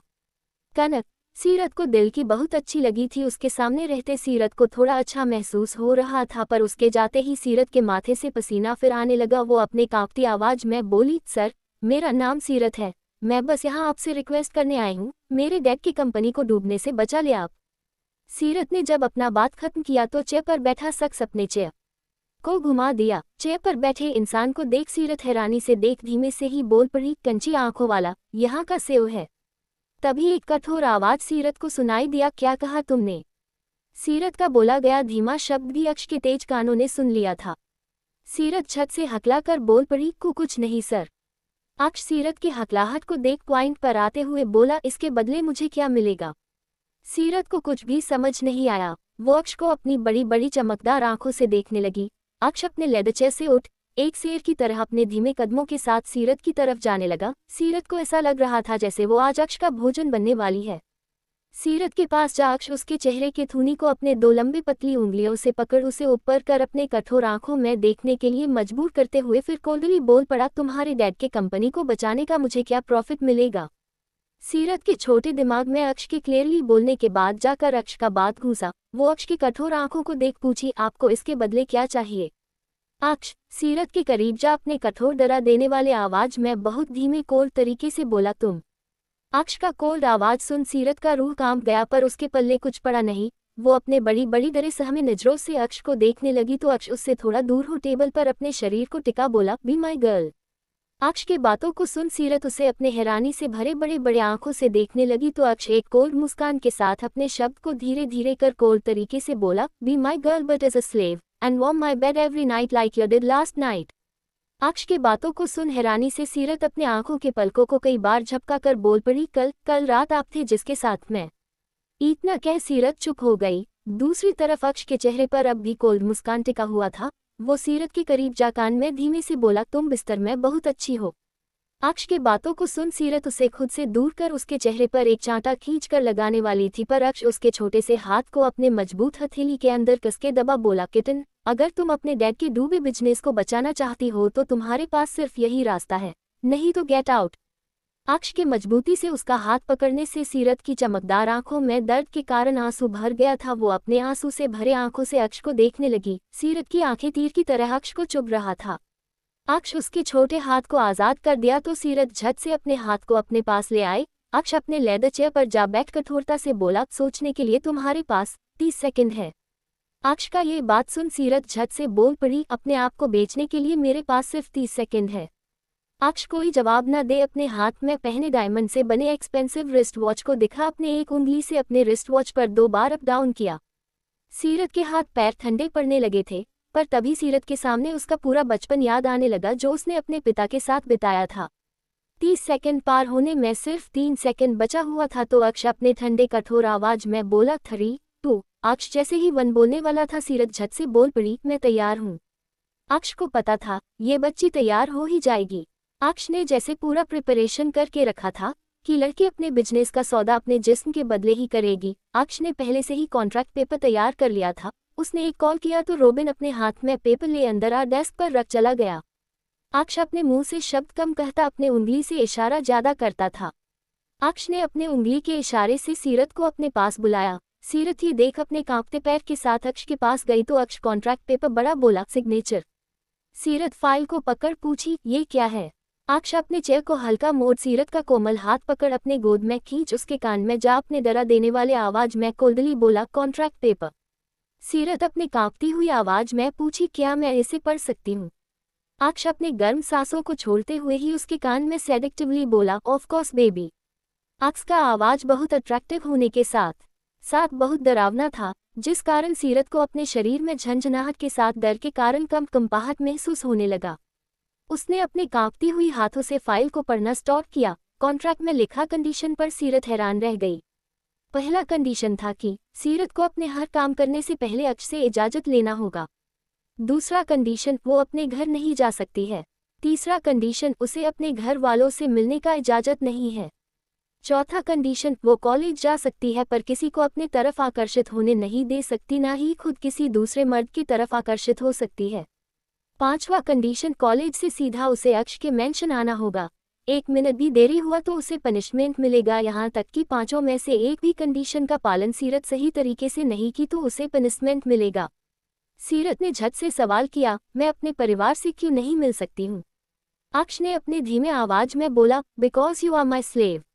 अक्ष के इस बात को सुन सीरत अपने दांतों को पिसते हुए आगे बोली, मैं अपनी मॉम डैड को क्या बोलूंगी। अक्ष गहरी सांस ले अपने कोल्ड आवाज में बोला, इट्स योर प्रॉब्लम बेबी। सीरत को तो अब समझ ही नहीं आ रहा था वो क्या करे। तभी अक्ष बोल पड़ा, अब तुम पीछे नहीं हट सकती हो। पीछे हटने का रास्ता तो खुद उसके पास भी नहीं है। उसे नहीं पता वो सारे कंडीशन को कैसे फॉलो करेगी। वो साइन करने से पहले अपना आखिरी सवाल बड़े मासूमियत से पूछी, अगर मैं किसी कंडीशन को प्रॉपरली फॉलो ना करूं तो क्या पनिशमेंट मिलेगा। अक्ष सीरत के चेहरे को अपनी ओर कर बोला, तुम्हारा शरीर जितना सह ना सके उससे कई गुना अधिक दर्द मैं तुम्हारे शरीर को दूंगा, अगर एक भी कंडीशन तुमने सही से फॉलो नहीं किया तो। अक्ष की बातें डरा देने वाली थी। सीरत छत से साइन कर अक्ष के गोद से कूद कर नीचे उतर फाइल रख भागते हुए जाने को थी, तभी एक कठोर आवाज ने सीरत के पैर को जाने से रोक लिया। तुम्हारे आज रात के परफॉर्मेंस के बाद ही मैं डिसाइड करूंगा तुम्हारे डैड के डूबते बिजनेस को बचाना है कि नहीं। सीरत गुस्से में अक्ष को देखी, पर अभी जरूरत उसे है तो उसका कुछ भी कहना करना बेकार है। उसने बस ठीक है बोल दिया, फिर जाने को हुई तो अक्ष फिर बोल पड़ा, 9 PM होटल ताज। और अपना जवाब दे सीरत चली गई। सीरत जब बाहर आई तो उसकी दोस्त कुहू उसके पास भागते हुए आ पूछी, क्या कहा अक्ष सर ने, वो तेरी हेल्प करने के लिए तैयार है। हाँ, सीरत का जवाब सुन कुहू खुशी से उसे गले लगा ली। तो सीरत अपने मन में बोली, पर इसके लिए मुझे उसका स्लेव बनना होगा। ये बात सीरत कुहू को बता नहीं सकती थी, नहीं तो कुहू उससे ये काम करने कभी नहीं देगी। दोनों फिर साथ चले गए। जब सीरत अपने घर गई तो देखी उसका मेंशन तक नीलाम हो रहा है और उसकी माँ बस नीलाम होता हुआ देखने के अलावा कुछ नहीं कर पा रही है। सीरत अपनी माँ के पास गई तो उसकी माँ उदासी से बोली, सब खत्म हो गया। सीरत अपनी माँ का बात सुन सीरत बोल पड़ी, नहीं मम्मा कुछ भी खत्म नहीं हुआ है, बस घर ही गया है ना, हमें बहुत जल्द वापस मिल जाएगा। सीरत की बातों को सुन उसकी माँ रोते हुए बोली, हम लोग कहाँ रहेंगे, तुम्हारे कॉलेज का पढ़ाई कैसे होगा, तुम्हारे डैड का इलाज कैसे करवाएंगे। अपनी माँ के सवालों को सुन सीरत बोल पड़ी, मम्मा आप अभी नानू के घर चले जाओ, मैं उनसे बात की हूँ, वो हेल्प करने के लिए तैयार है, पर इसका एक कंडीशन रखा है उन्होंने। ये सुन उसकी माँ बहुत खुश थी, वो बिना कंडीशन को सुने झट से बोल पड़ी, जो भी कंडीशन हो मान लो, बस किसी तरह सब ठीक कर दो बेटा। अपनी माँ का ये बात सुन पता नहीं क्यों पर सीरत को अपने दिल में दर्द महसूस हुआ। उसने कंडीशन के बारे में नहीं बताया, तभी सीरत के नानू आ गए तो सीरत अपने नानू के साथ जाने से मना कर बोली, नानू मैं अपनी दोस्त के साथ रहना चाहती हूँ। सीरत को उसके नानू ने नहीं रोका, वैसे भी हालात अभी बहुत बुरे हो गए हैं, इस हालात में अपने दोस्त के साथ रहना सीरत के लिए अच्छा है, वो कम से कम खुश तो रहेगी अपने दोस्त के साथ। धीरे धीरे वक्त बीतने लगा। रात के 9 बजने वाले थे। सीरत होटल ताज पहुंच चुकी थी, पर ना उसे रूम नंबर पता था ना ही अक्ष का मोबाइल नंबर था उसके पास। वो बाहर ही खड़ी थी, तभी उसके सामने एक आदमी आ बोला, मेरे साथ चलिए। सीरत उसके साथ जाने लगी, तभी वो आदमी उसे होटल की सबसे लग्जरी कमरे में ले जा छोड़ दिया तो सीरत डरते हुए दरवाजा खोल अंदर गई, तभी एक ठंडा आवाज उसे सुनाई दिया, पूरी 2 मिनट लेट हो तुम। ये सुन सीरत झट से बोली, मैं तो टाइम पर आई थी, पर मेरे पास आपका नंबर नहीं था, ना ही आपने रूम नंबर बताया था। अक्ष सीरत के हाथ को कसके पकड़ अपने पास खींच बोला, गलती हमेशा एक स्लेव की होती है, और एक अच्छी स्लेव क्या करती है तुम्हें पता है। सीरत ने अपने छोटे से चेहरे को नाम में मासूमियत से हिलाया तो अक्ष उसके गर्दन पर अपने हाथ को रख अपने अंगूठे से उसका पिच रंग का पतला होंठ सेडिक्टिवली छूता हुआ बोला, एक स्लेव के मुंह से बस सॉरी सर निकलता है। ये बोल उसके होंठों के करीब जा अपने गर्म सांसों को उसके होंठ में छोड़ता हुआ पूछा, क्या निकलता। सीरत की धड़कनें बढ़ चुकी थी, उसने अपने धीमे आवाज में बोला, सॉरी सर। अक्ष उसके होंठों के और करीब आते हुए बोला, मुझे सुनाई नहीं दिया। अक्ष की सेडिक्टिव आवाज के साथ उसका गर्म सांस सीरत के शरीर को गर्म कर रहा था। उसने अपने बढ़ती धड़कनों के साथ अपने शब्दों को ऊंचा करते हुए बोला, सॉरी सर। अक्ष ने कभी ऐसा कुछ किसी लड़की के लिए फील नहीं किया था जो आज सीरत के करीब होकर फील कर रहा था। उसने अपने होंठ को सीरत के होंठ में मिलाने को हुआ, वही सीरत अपने आंखों को बंद कर ली थी। तभी अक्ष बिना किसके सीरत से दूर हो उसके चेहरे की तरफ देखा। उसके बड़े बड़े पलके जब बंद थी तो वो और भी अधिक प्यारी लग रही थी। अक्ष उसे अपने बाहों में उठा लिया तो सीरत की आंखें खुल गई और वो अक्ष के चेहरे को देखने लगी। अक्ष का भावहीन चेहरा इतना आकर्षित था कि सीरत की नज़र अक्ष के चेहरे से हट ही नहीं रही थी। वही अक्ष सीरत को बाथरूम ले जा बाथटब के अंदर छोड़ दिया, जिससे सीरत को कसके चोट लगा तो सीरत अपने गुस्से से भरे नजरों से अक्ष को देखने लगी। अक्ष को रुलता से बोला, मुझे गंदी चीजें पसंद नहीं, अपने आप को अच्छे से साफ कर बिस्तर पर आओ। ये बोल अक्ष जाते हुए अपना आखिरी शब्द बोला, 5 मिनट है तुम्हारे पास अपने आप को क्लीन करने के लिए। ये बोल अक्ष बाथरूम से बाहर निकल गया। वही सीरत अपने दांतों को पिसते हुए अपने आप को साफ कर बोलने लगी, खड़ूस कहीं का, मुझे गंदा बोला, खुद गंदा है वो। ये बोल गुस्से में सीरत अपने आप को साफ करते हुए अक्ष को गालियां पर गालियां देने लगी। उसे इस बात का एहसास नहीं हुआ था कि उसका जोर से बोला शब्द अक्ष सुन रहा होगा। इडियट, रास्कल, नहीं नहीं सीरत, वो तो परवर्ट है। अपने लिए उस छोटी बच्ची के मुंह से ये सुन अक्ष का आंख शैतानी रूप ले लिया। सीरत जल्दी से नहा तो ली, पर उसके पास यहाँ कोई कपड़े ही नहीं थे। ऊपर से अक्ष ने उसे कपड़ों के साथ ही बाथटब में डाल दिया था। सीरत अपने शरीर पर तौलिया लपेट बाथरूम का थोड़ा सा दरवाजा खोली तो अक्ष दरवाजे की तरफ देखा तो सीरत झट से दरवाजा बंद कर दी। ये देख अक्ष आवाज दिया, क्या हुआ? सीरत धीरे से मिमियाते हुए बोली, मेरे पास कपड़े नहीं है। सीरत के इस बात को सुन अक्ष ने बिना कोई शर्म का जवाब दे दिया, तुम्हें कपड़े का जरूरत भी नहीं है, बाहर आ जाओ। सीरत ये सुन गुस्से में दांतों को पिसते हुए खुद में बोली, बेशरम कहीं का। ये बोल सीरत गहरी सांस ली, फिर धीरे धीरे दरवाजा खोली। सीरत का शरीर जब अक्ष ने तौलिए में लिपटा हुआ देखा तो उसका नजर उससे हटना ही बंद हो गया। सीरत तौलिए को कसके पकड़ अपने छोटे कदमों के साथ अक्ष के पास आ रही थी। सीरत के गोरे शरीर पर पानी की बूंदें हीरे के मोतियों के समान लग रहे थे। सीरत के भीगे जिस्म को देख अक्ष अपने आप से कंट्रोल खोता जा रहा था। जैसे ही सीरत उसके पास आ अपने नजरों को झुकाए खड़ी हुई तो अक्ष उसके हाथ को पकड़ उसे बिस्तर पर ला खुद उसके ऊपर हो गया। फिर अक्ष सीरत के शरीर का हर हिस्सा को बड़े गौर से निहारने लगा। निहारते हुए वो सीरत के कान के पास जा उसके कान को अपने जीभ से लीक किया तो सीरत का कान टमाटर की तरह लाल हो गया। वही अक्ष अपने गहरे सेडिक्टिव आवाज में फिर बोला, क्या कहा था तुमने मुझे? परविट। क्या उसे उसका सारा बात सुनाई दे रहा था? सीरत मन में ये सोचते ही उसका पूरा चेहरा डर से भर गया। अब तो उसे लग रहा था अक्ष से आज कच्चा ही निगल जाएगा। निगलने तो अक्ष वाला था उसके पूरे शरीर को। सीरत ने चुप्पी बनाए रखा तो अक्ष अपने चेहरे को ऊपर कर अपनी नजरें उसके नजरों से जा मिलाया तो सीरत झट से बोल पड़ी, सॉरी सर। बाथरूम के अंदर से जब सीरत का आवाज आ रहा था तो ऐसा लग रहा था जैसे ये लड़की कितनी बोल्ड हो, पर अक्ष के सामने आते ही उसका पूरा बोल्डनेस भीगी बिल्ली का रूप ले लिया था।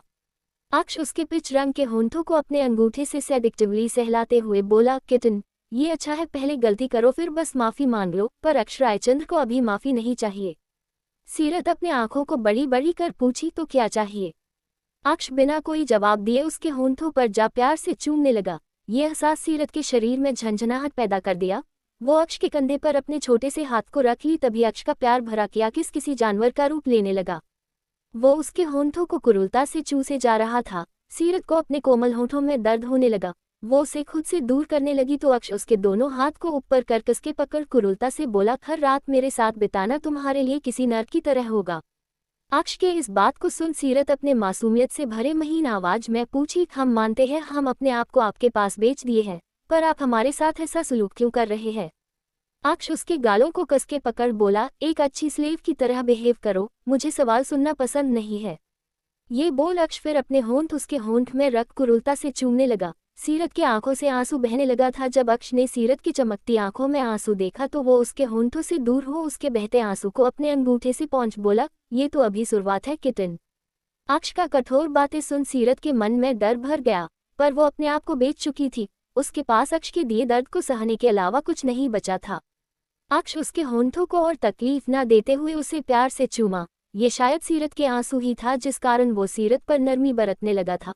वो उसके होंठों को चूमते हुए उसके गर्दन के पास जा चूमने लगा, साथ ही उसके हाथ सीरत के शरीर को भी सहला रहे थे। सीरत अक्ष के चूमने के कारण मधक सिसकियां लेने लगी थी। आह! अक्ष ने जब सीरत के मधक से भरे सिसकियों को सुना तो उसके अंदर का लस्ट बढ़ गया। वो उसके जिस्म से जैसे ही तौलिया हटाया तो सीरत अपने हाथ को अपने जिस्म में रखने ही जा रही थी, पर अक्ष उसके हाथ को पकड़ लिया। सीरत अपने तेज होती सांसों के साथ अक्ष के आंखों को देखने लगी। अक्ष ने जब सीरत के मधक से भरे सिसकियों को सुना तो उसके अंदर का लस्ट बढ़ गया। वो उसके जिस्म से जैसे ही तौलिया हटाया तो सीरत अपने हाथ को अपने जिस्म में रखने ही जा रही थी, पर अक्ष उसके हाथ को पकड़ लिया। सीरत अपने तेज होती सांसों के साथ अक्ष के आंखों को देखने लगी। अक्ष उसके हाथ को ऊपर कर अपने एक हाथ से ही उसके दोनों छोटे हाथ को पकड़ अपने होंठों को उसके गर्दन पर रख चूमते हुए सीरत के पूरे शरीर को चूमते हुए ही अपने एक होंठ सीरत की कोमल स्तन पर रखा। सीरत का पूरा शरीर बहुत कोमल था। सीरत की कोमल त्वचा पर अपने हाथ को फेरते हुए अक्ष के आंखों में लस्ट भर गया था। साथ ही सीरत के जिस्म से आ रहा चंदन का खुशबू जिसे सूंघते ही अक्ष अपना कंट्रोल खोता जा रहा था। उसने अपने हाथ उसके स्तन पर दबाया, साथ ही वो अपने चूमने का निशान भी देता जा रहा था। सीरत का शरीर भी बेकाबू होता जा रहा था। अक्ष ने फिर अपनी जीभ से उसके कोमल शरीर और उसका स्तन को लीक करते हुए अपने दूसरे हाथ को शरीर के हाथ से हटा सीरत के पैरों के पास ले जाने लगा। अक्ष के ऐसा करने से सीरत उसके पीठ पर अपने हाथ को मजबूती से रख जोश में ही अपने नाखून अक्ष के जिस्म में गड़ा दी। अक्ष अपने उंगलियों को सीरत के पैरों के बीचों बीच ले जा जैसे ही छुआ, सीरत की सिसकियां तेज होने लगी। सीरत की बढ़ती सिसकियां सुन अक्ष से और कंट्रोल नहीं हो रहा था। उसने भी अपने जिस्म से सारे कपड़े निकालना शुरू कर दिया। जब अक्ष का हाथ उसके जिस्म से हटा तो वो अपने बंद आंखों को खोल अक्ष की तरफ देखी जो अपने कपड़ों को खोल रहा था। अक्ष का शरीर बहुत आकर्षक था जिसे देख सीरत का चेहरा पूरा लाल हो चुका था। उसकी नज़र तो अक्ष के शरीर के बनावट में जा अटक गया। ये आश्चर्य था, कैसे किसी राक्षस जैसे भयानक ओरे वाले इंसान को भगवान इतना आकर्षक बना सकता है। सीरत ने अपने मन में ही सोचा। सीरत की आंखें उसके दिल में चल रहे जज्बातों को साफ बयां कर रहा था। अक्ष अपने कपड़ों को निकाल जमीन पर फेंक सीरत के चेहरे पर अपने हाथ को रख बोला, क्या इस कदर अट्रैक्टिव हूं मैं कि तुम्हारी आंखें झपकना ही बंद हो गई। अक्ष की बातें सुन सीरत ने अपने आंखों को कसके बंद कर लिया तो अक्ष अपने होंठ फिर सीरत के होंठ में रख उसके होंठों को चूमते हुए ही खोल अपने जीभ को सीरत के मुंह के अंदर ले जा। उसके जीभ से मिला, उसे पैशनेटली किस करते हुए अपने होंठ से उसके पैरों को हल्का फैला, उसके शरीर में प्रवेश जैसे ही करना शुरू किया। सीरत कसके अक्ष को पकड़ ली। सीरत का ये करना अक्ष को और भी अधिक उत्तेजित कर रहा था। वो उसके शरीर में पूरा प्रवेश कर लिया तो सीरत की आंखों से आंसू बहने लगा। भले ये दूसरा बार था पर सीरत को बहुत दर्द महसूस हो रहा था, पर इस दर्द को एहसास करना सीरत को बहुत अच्छा भी महसूस दिला रहा था। उसकी आंखें बंद थी और उसकी आंखों से आंसू बहे जा रहा था। अक्ष उसके होंठों को चूमना बंद कर उसके चेहरे को देखा तो वो अपने सेडिक्टिव आवाज में बोला, तुम अगर अपने चेहरे पर ऐसे भाव लाओगी तो शायद मैं पूरी रात भी तुम्हें खुद से एक पल भी दूर ना करूं। सीरत तो जैसे यही चाहती थी, उसने कुछ ना कह बस अक्ष को कसके पकड़ लिया तो अक्ष उसके गले पर अपने हाथ को रख उसके साथ रफ होने लगा, जिस कारण सीरत का शरीर अब जवाब दे दिया। वो अपने करहाते हुए आवाज में बोलने की कोशिश की, प्लीज रुक जाओ, और नहीं। पर अक्ष उसकी एक बात नहीं सुना। वो पूरी रात सीरत के जिस्म के हर हिस्से पर अपने हक को जताया। फिर आधी रात पार होने के बाद सीरत को पकड़े ही सो गया। सीरत की आंखें भी बंद हो चुकी थी, उसके शरीर का पूरा ताकत खत्म हो चुका था। धीरे धीरे आसमान पर रोशनी छा गया। जब चिड़ियों का चहकने का आवाज आया तो अक्ष की आंखें खुल गई। बहुत वक्त के बाद अक्ष को आज अपना नींद पूरा होते हुए लग रहा था। अक्ष सीरत की तरफ देखा जो बड़े आराम से सो रही थी। उसके मुंह से बच्चों की तरह लार भी चू रहा था, जिसे देख अक्ष उसके तरफ अपना हाथ बढ़ा, उसके बहते लार को अंगूठे से पोंछ अपने मन में ही बोला, तुम अभी बच्ची हो और तुम्हें पता नहीं है बच्ची किस नर्क में तुम जाने वाली हो। ये बोल वो बिस्तर से उठ बाथरूम जाने से पहले अपने कपड़े के साथ साथ सीरत का एग्जैक्ट नाप रॉबिन को कॉल पर अक्ष बता दिया और अपने कपड़े के साथ ही उसका भी कपड़ा लाने का ऑर्डर दे दिया। फिर खुद नहाने चला गया। कुछ ही वक्त में वो नहाकर अपने कमर में तौलिया लपेट बाहर आ गया तो देखा अब तक किसी कुंभकर्ण की तरह सीरत सो रही है। अक्ष ने फिर हेयर ड्रायर से अपने बालों को सुखाया, तभी दरवाजा नॉक हुआ। नॉक होने की आवाज से भी सीरत को कोई फर्क नहीं पड़ा। उसे देख ऐसा लग रहा था वो पोलर बियर है जो सर्दियों के मौसम में बस आराम से सोया रहता। अक्ष फिर सीरत के पास जा कंबल को उसके पूरे जिस्म तक ढक दिया तो सीरत कंबल को फेंक दी। अक्ष फिर ढका तो वो फिर फेंक दी। ऐसे ही अक्ष ने 2 बार किया तो आखिर में फिर वो इरिटेट हो कॉल कर रोबिन से बोला, कपड़ों का बैग बाहर रख चले जाओ। रोबिन ने बिल्कुल वैसा ही किया। तो फिर अक्ष दरवाजा खोल, बैग ले, दरवाजा बंद कर। जिस बैग में सायरा के लिए कपड़ा था उसे टेबल पर रख, दूसरे बैग से अपना कपड़ा निकाल पहन लिया। फिर जाने से पहले एक नोट लिख, फिर वहां से चला गया। पर जाने से पहले उसने अपने कुछ आदमियों को दरवाजे के बाहर ही खड़ा रहने का ऑर्डर दे दिया। पूरे 4 घंटे बीतने के बाद सीरत का नींद खुला तो वो अपने आंखों को मसलते हुए जैसे ही उठी उसे अपने शरीर में तेज दर्द हुआ। जैसे ही उसे दर्द हुआ तो वो अपने चारों तरफ देख सोची, ये शैतान कहाँ गया। तभी उसका ध्यान सामने रखे पेपर पर गया तो सीरत उस पेपर को उठा ली। पेपर में लिखा था, तुम पास हो गई हो। सीरत गुस्से में उस पेपर को मचोड़ कर फेंक उठी तो उसने अपने जिस्म को देखा, फिर अपने जिस्म को अपने हाथ से ढक बोली, अब मैं पहनूं क्या, वो राक्षस तो मेरे कपड़े को गीला कर चला गया है। तभी उसका नजर टेबल पर गया तो वो जाकर देखी बैग के अंदर सुंदर सा कपड़ा के साथ ब्रा पैंटी भी था, जिसे देख उसका चेहरा लाल हो गया। वही मध्य प्रदेश के घने जंगलों में अपने हाथ में गन लिए एक आदमी शांत खड़ा था। जब हिरन का छोटा प्यारा बच्चा भागते हुए अपनी मां के पास जा रहा था तभी उस आदमी ने हिरन के बच्चे की मां पर अपना गोली चला दिया। गोली लगते ही हिरन जोर से कहर पड़ी। तभी गोली चलने की आवाज के साथ जानवर का करहाने का आवाज सुन भागते हुए 20 वर्ष की सुंदर लड़की आई। उसके आंखों में घायल हिरन को देख आंसू भर गया था। आदमी छोटे हिरन पर भी गोली चलाने वाला था, पर लड़की को आता देख वो रुक गया। लड़की छत से घायल हिरन को देख अपने स्कार्फ को निकाल हिरन के जिस्म से निकल रहे खून पर लपेट दी। आदमी उसके पास जा अपने हाथ को बढ़ा, उस लड़की के बाजू को कसके पकड़ खड़ा कर अपने तरफ मोड़ बोला, हिम्मत कैसे हुआ मेरे शिकार किए जानवर को छूने का। तभी उसे लड़की के आंखों में एक जानवर के लिए आंसू देख उसके दिल में सौर होने लगा। लड़की उसे खुद से दूर धकेल उसके चेहरे पर एक थप्पड़ जोड़कर जड़ बोली, जैसे आप सांस लेते हो वैसे ही ये जानवर भी सांस लेते हैं, तो फिर किसने आपको हक दिया किसी जानवर का सांस छीनने का। लड़की के थप्पड़ से आदमी का गाल लाल हो चुका था। वो अपने लाल गालों को सहला अपने गुस्से से भरे डार्क नजरों से लड़की की तरफ देखने लगा, पर लड़की के आंखों में एक जानवर के लिए इतना मोह देख उसका कोल्ड आंख वार्म होने लगा। आदमी के गार्ड्स जो उसके प्रोटेक्शन के लिए आए थे वो दंग रह गए। पहली बार किसी लड़की ने बस अपने आवाज को ऊंचा ही नहीं किया था सिद्धार्थ सिंघानिया जैसे क्रूर इंसान पर, बल्कि पहली बार किसी ने उसके चेहरे पर चांटा मारने का हिम्मत की थी। लड़की उस जानवर को अपने साथ ले जाने लगी, साथ ही जानवर के बच्चे को भी। वही सिद्धार्थ उसे बस जाता देखने लगा। फिर लड़की के जाने के बाद सिद्धार्थ के सभी आदमी उसके पास आ बोले, बॉस उस लड़की को पकड़ना है। सिद्धार्थ ने अपने सिर को ना में हिला, बोला उसका डिटेल मुझे चाहिए अभी इसी वक्त। सिद्धार्थ ने कठोरता से कहा तो उसका आदमी झट से यस बॉस बोल उस लड़की का डिटेल पता करने चला गया। वही सिद्धार्थ अपने कार में जा बैठ उस लड़की के बारे में सोचने लगा। गोरा चेहरा, सुर्खलाल होंठ, बड़ी बड़ी भूरी आंखें जिसमें आंसू भरा था। उसके आंखों में आंसू देख सिद्धार्थ जैसे क्रूर इंसान का दिल भी पिघल सा गया था। सिद्धार्थ सिंघानिया जिसका बिजनेस वर्ल्ड में बहुत बड़ा नाम था, उसकी चार्मिंग लुक पर सभी लड़कियां घायल रहती थी। सिद्धार्थ एक क्रूर इंसान था जिसके लिए लड़कियां एक टॉय के बराबर थी।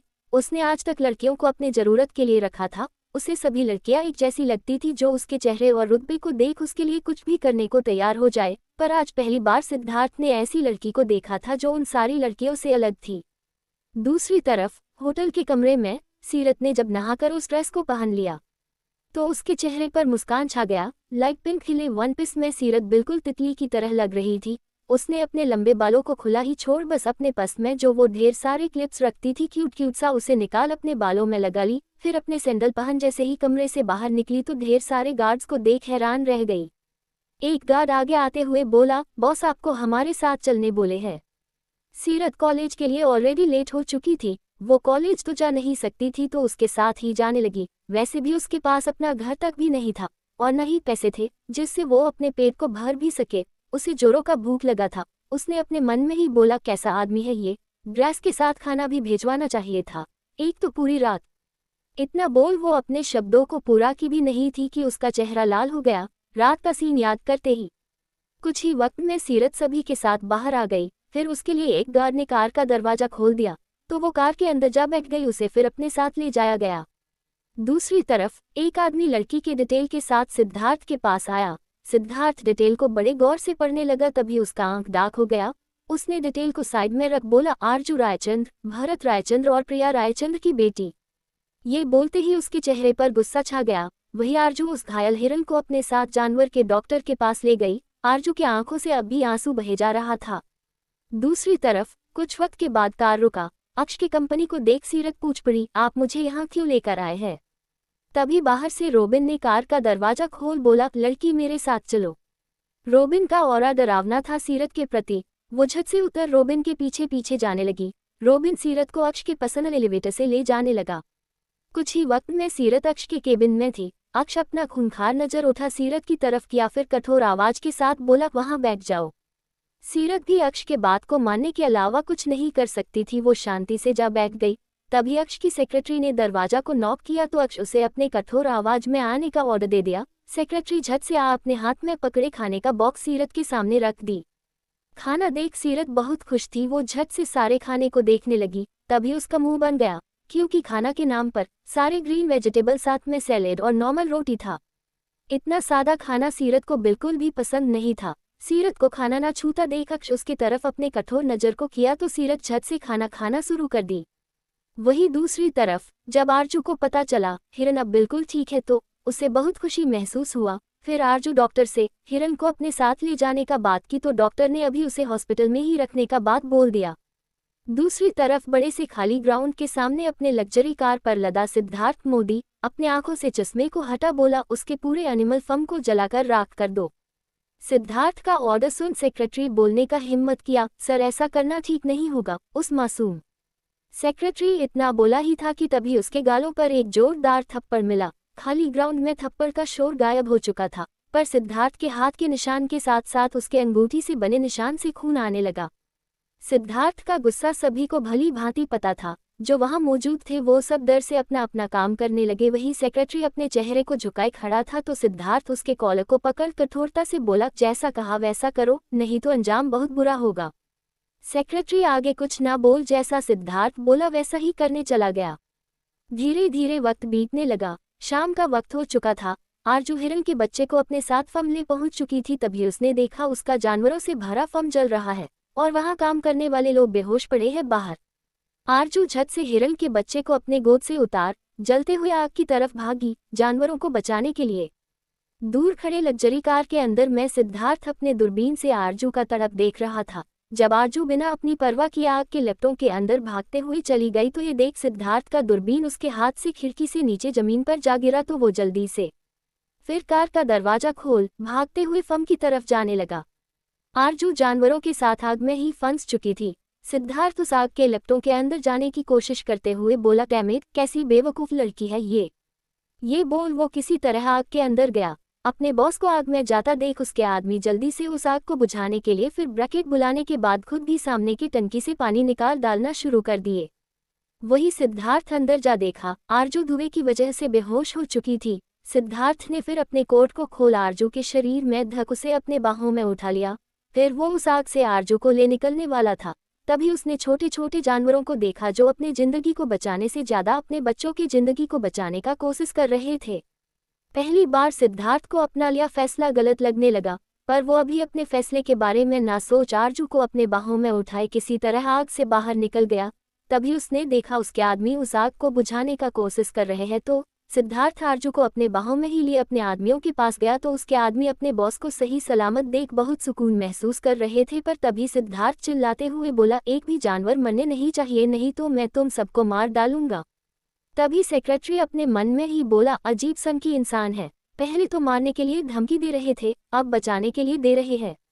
वही दूसरी तरफ सोफे पर किसी छोटी बच्ची की तरह सीरत बड़े आराम से सो चुकी थी। काम खत्म करने के बाद जब अक्ष का नजर सीरत पर गया तो उसके मासूम चेहरे को देख अक्ष बोल पड़ा, काश तुम उसकी बेटी नहीं होती।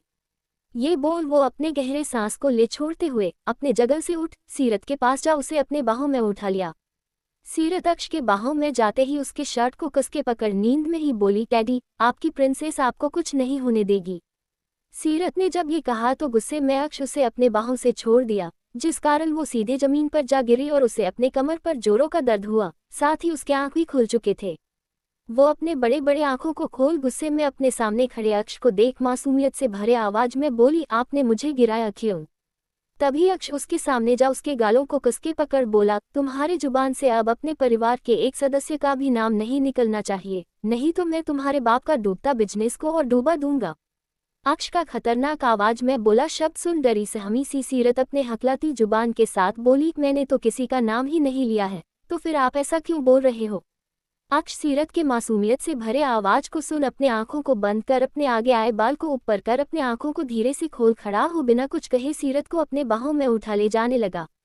सीरत एकटक अक्ष को देखने लगी, फिर अपने मन में ही बोल पड़ी, हम दोनों एक दूसरे को जानते तक भी नहीं है, फिर भी क्यों मुझे उसके आंखों में कई साल पुराना नफरत नजर आता है अपने लिए, पर यह नफरत क्यों, क्या गलती की हूं मैं? सीरत अपने मन में ही अक्ष को देखते हुए खुद से सवाल करने लगी। तभी सीरत को अपनी तरफ देखता पा अक्ष अपने कोल्ड आवाज में बोला, अपने आंखों को बंद करो।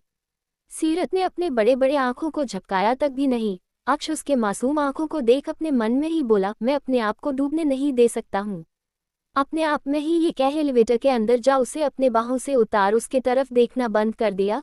कुछ ही वक्त में एलिवेटर नीचे आ गया। फिर अक्ष बाहर निकल कार की तरफ बढ़ने लगा तो सीरत भी जल्दी जल्दी उसके पीछे पीछे जाने लगी। कार के पास जैसे ही अक्ष पहुंच रुका तो सीरत उसके पीठ से जा टकराए। अक्ष गुस्से में अपने सिर को पीछे मोड़ सीरत की तरफ देखा तो सीरत हड़बड़ाते हुए पीछे होने की वजह से जमीन पर जा गिरी, पर अक्ष ने उसे गिरा ही हुआ छोड़ दिया और खुद कार के अंदर जा बैठ अपने सख्त आवाज में बोला, मेरे पास टाइम नहीं है, जल्दी करो। आज तक सीरत को ऐसे ट्रीट कोई नहीं किया था। उसके आंखों से आंसू बहने लगा, पर अपने आंखों के आंसू को पोंछ जल्दी से उठ कार में जा बैठ गई। दोनों के बैठते ही कार स्टार्ट हो गया। ड्राइवर के बगल में रोबिन बैठा हुआ था। वो अपने चेहरे को मोड़ अक्ष की तरफ देख बोला, बॉस, एंटोनियो का कॉल आया था, वहाँ कुछ प्रॉब्लम चल रहा है। रोबिन का बात सुन अक्ष कुछ देर सोचता हुआ अपने फोन में नकुल का नंबर निकाल उसे कॉल कर दिया। नकुल उस वक्त गैम्बलिंग कर रहा था, जैसे ही उसके बड़े भाई का कॉल आया तो वो साइड में जा अपने भाई का कॉल उठा, बोला हाँ भैया। तभी अक्ष बोल पड़ा, मैक्सिको के लिए निकल जाओ। ओके। फोन कट हो गया। फिर नकुल जाने लगा तो एक 30 साल का आदमी उसके कंधे पर हाथ रख बोला, डर कर कहाँ भाग रहे हो। नकुल को बिल्कुल भी पसंद नहीं था कोई उसके कंधे पर हाथ रखे। उसने उस आदमी के हाथ को पकड़ मोड़ दिया और धीरे धीरे ऊपर करते हुए उसके हाथ के एक एक हड्डी को तोड़ने लगा। नकुल के गुस्से से सभी वाकिफ थे, यही कारण था कोई नकुल से पंगा लेने नहीं जाता था। नकुल ने उस आदमी के हाथ के हड्डियों को तोड़ते हुए ही अपने फोन में रूहानी को कॉल कर दिया। रूहानी उस वक्त अपने किताब में ही खोई हुई थी। जैसे ही नकुल का कॉल आया तो वो झट से उसका कॉल उठा ली। तभी नकुल उस आदमी को जमीन पर गिरा, उसके चेहरे पर अपने पैर को रख कुचलते हुए रूहानी से बोला, मेरे कपड़े पैक कर बाहर आ जाओ। इतना बोल वो कॉल कट कर दिया तो रूहानी अपने बुक्स को रख नकुल के कमरे में जा उसका कपड़ा पैक करने लगी। वही नकुल उस आदमी के चेहरे से अपना पैर हटा सामने रखे शराब के बोतल को तोड़ बचे हुए नोखिले हिस्से से उस आदमी के चेहरे पर गिराते हुए उसके पूरे चेहरे पर निशान बना दिया। उसके पूरे चेहरे से खून बहने लगा था। नकुल फिर बोतल के बचे हिस्से को फिर उसके तरफ कुरूल मुस्कान से देख अपने आदमियों से बोला, इसे हॉस्पिटल ले जाओ। ये बोल नकुल अपने हाथ को टिश्यू पेपर से साफ कर निकल गया। वही दूसरी तरफ कार कुछ वक्त बाद बड़े से मेंशन के पास जा रुका। अक्ष कार से उतर बिना सीरत से कुछ कहे जाने लगा तो सीरत भी झट से कार से उतर उसके पीछे पीछे चल दी। तभी रूहानी मेंशन से नकुल के कपड़े से भरे ट्रॉली को ले निकल ही रही थी तो अक्ष को देख रुक गई। तभी अक्ष रूहानी की तरफ देख बोला, नकुल से कहना अपने साथ विजय को लेकर जाए। ये बोल वो अंदर जाने को था तभी रूहानी का नज़र सीरत पर पड़ा तो वो बस उसे एक नज़र देखी। तभी ड्राइवर कार ले आ गया तो रूहानी कार के अंदर जा बैठ गई। अक्ष मेंशन के अंदर जा सोफे पर किसी राजा की तरह बैठ अपने हाथ से चुटकी बजाया तो दो नौकरानी वहां आ खड़ी हो गई। एक के हाथ में नौकरानी वाला कपड़ा था तो दूसरे के हाथ में लिस्ट। ये देख सीरत को कुछ भी समझ नहीं आ रहा था तो अक्ष नौकरानी को इशारा किया तो एक नौकरानी आगे बढ़ अक्ष को लिस्ट दे दी तो दूसरी कपड़े को टेबल पर रख वहां से दोनों फिर चली गई। तो अक्ष अपने कठोर आवाज में बोला, आज से तुम मेरी पर्सनल सर्वेंट हो। मेरे खाने से लेकर हर एक काम तुम किया करोगी और हाँ, तुम इस कपड़े को ही हमेशा वेयर करोगी। सीरत अपने धीमे उदासी से भरे आवाज में बोली, सर्वेंट। ये बोलते ही उसकी आंखें नम हो गई। उसने कभी नहीं सोचा था कि उसे कभी सर्वेंट बनना पड़ेगा किसी का। आज तक उसके पिता ने उसके पैर तक भी धूल में पड़ने नहीं दिए हैं और वो आज किसी की नौकरानी बनने वाली है। अक्ष ने फिर लिस्ट सीरत की तरफ बढ़ा दिया तो सीरत उस लिस्ट को पकड़ देखी, फिर अपने धीमे आवाज में ही बोली, ओके सर।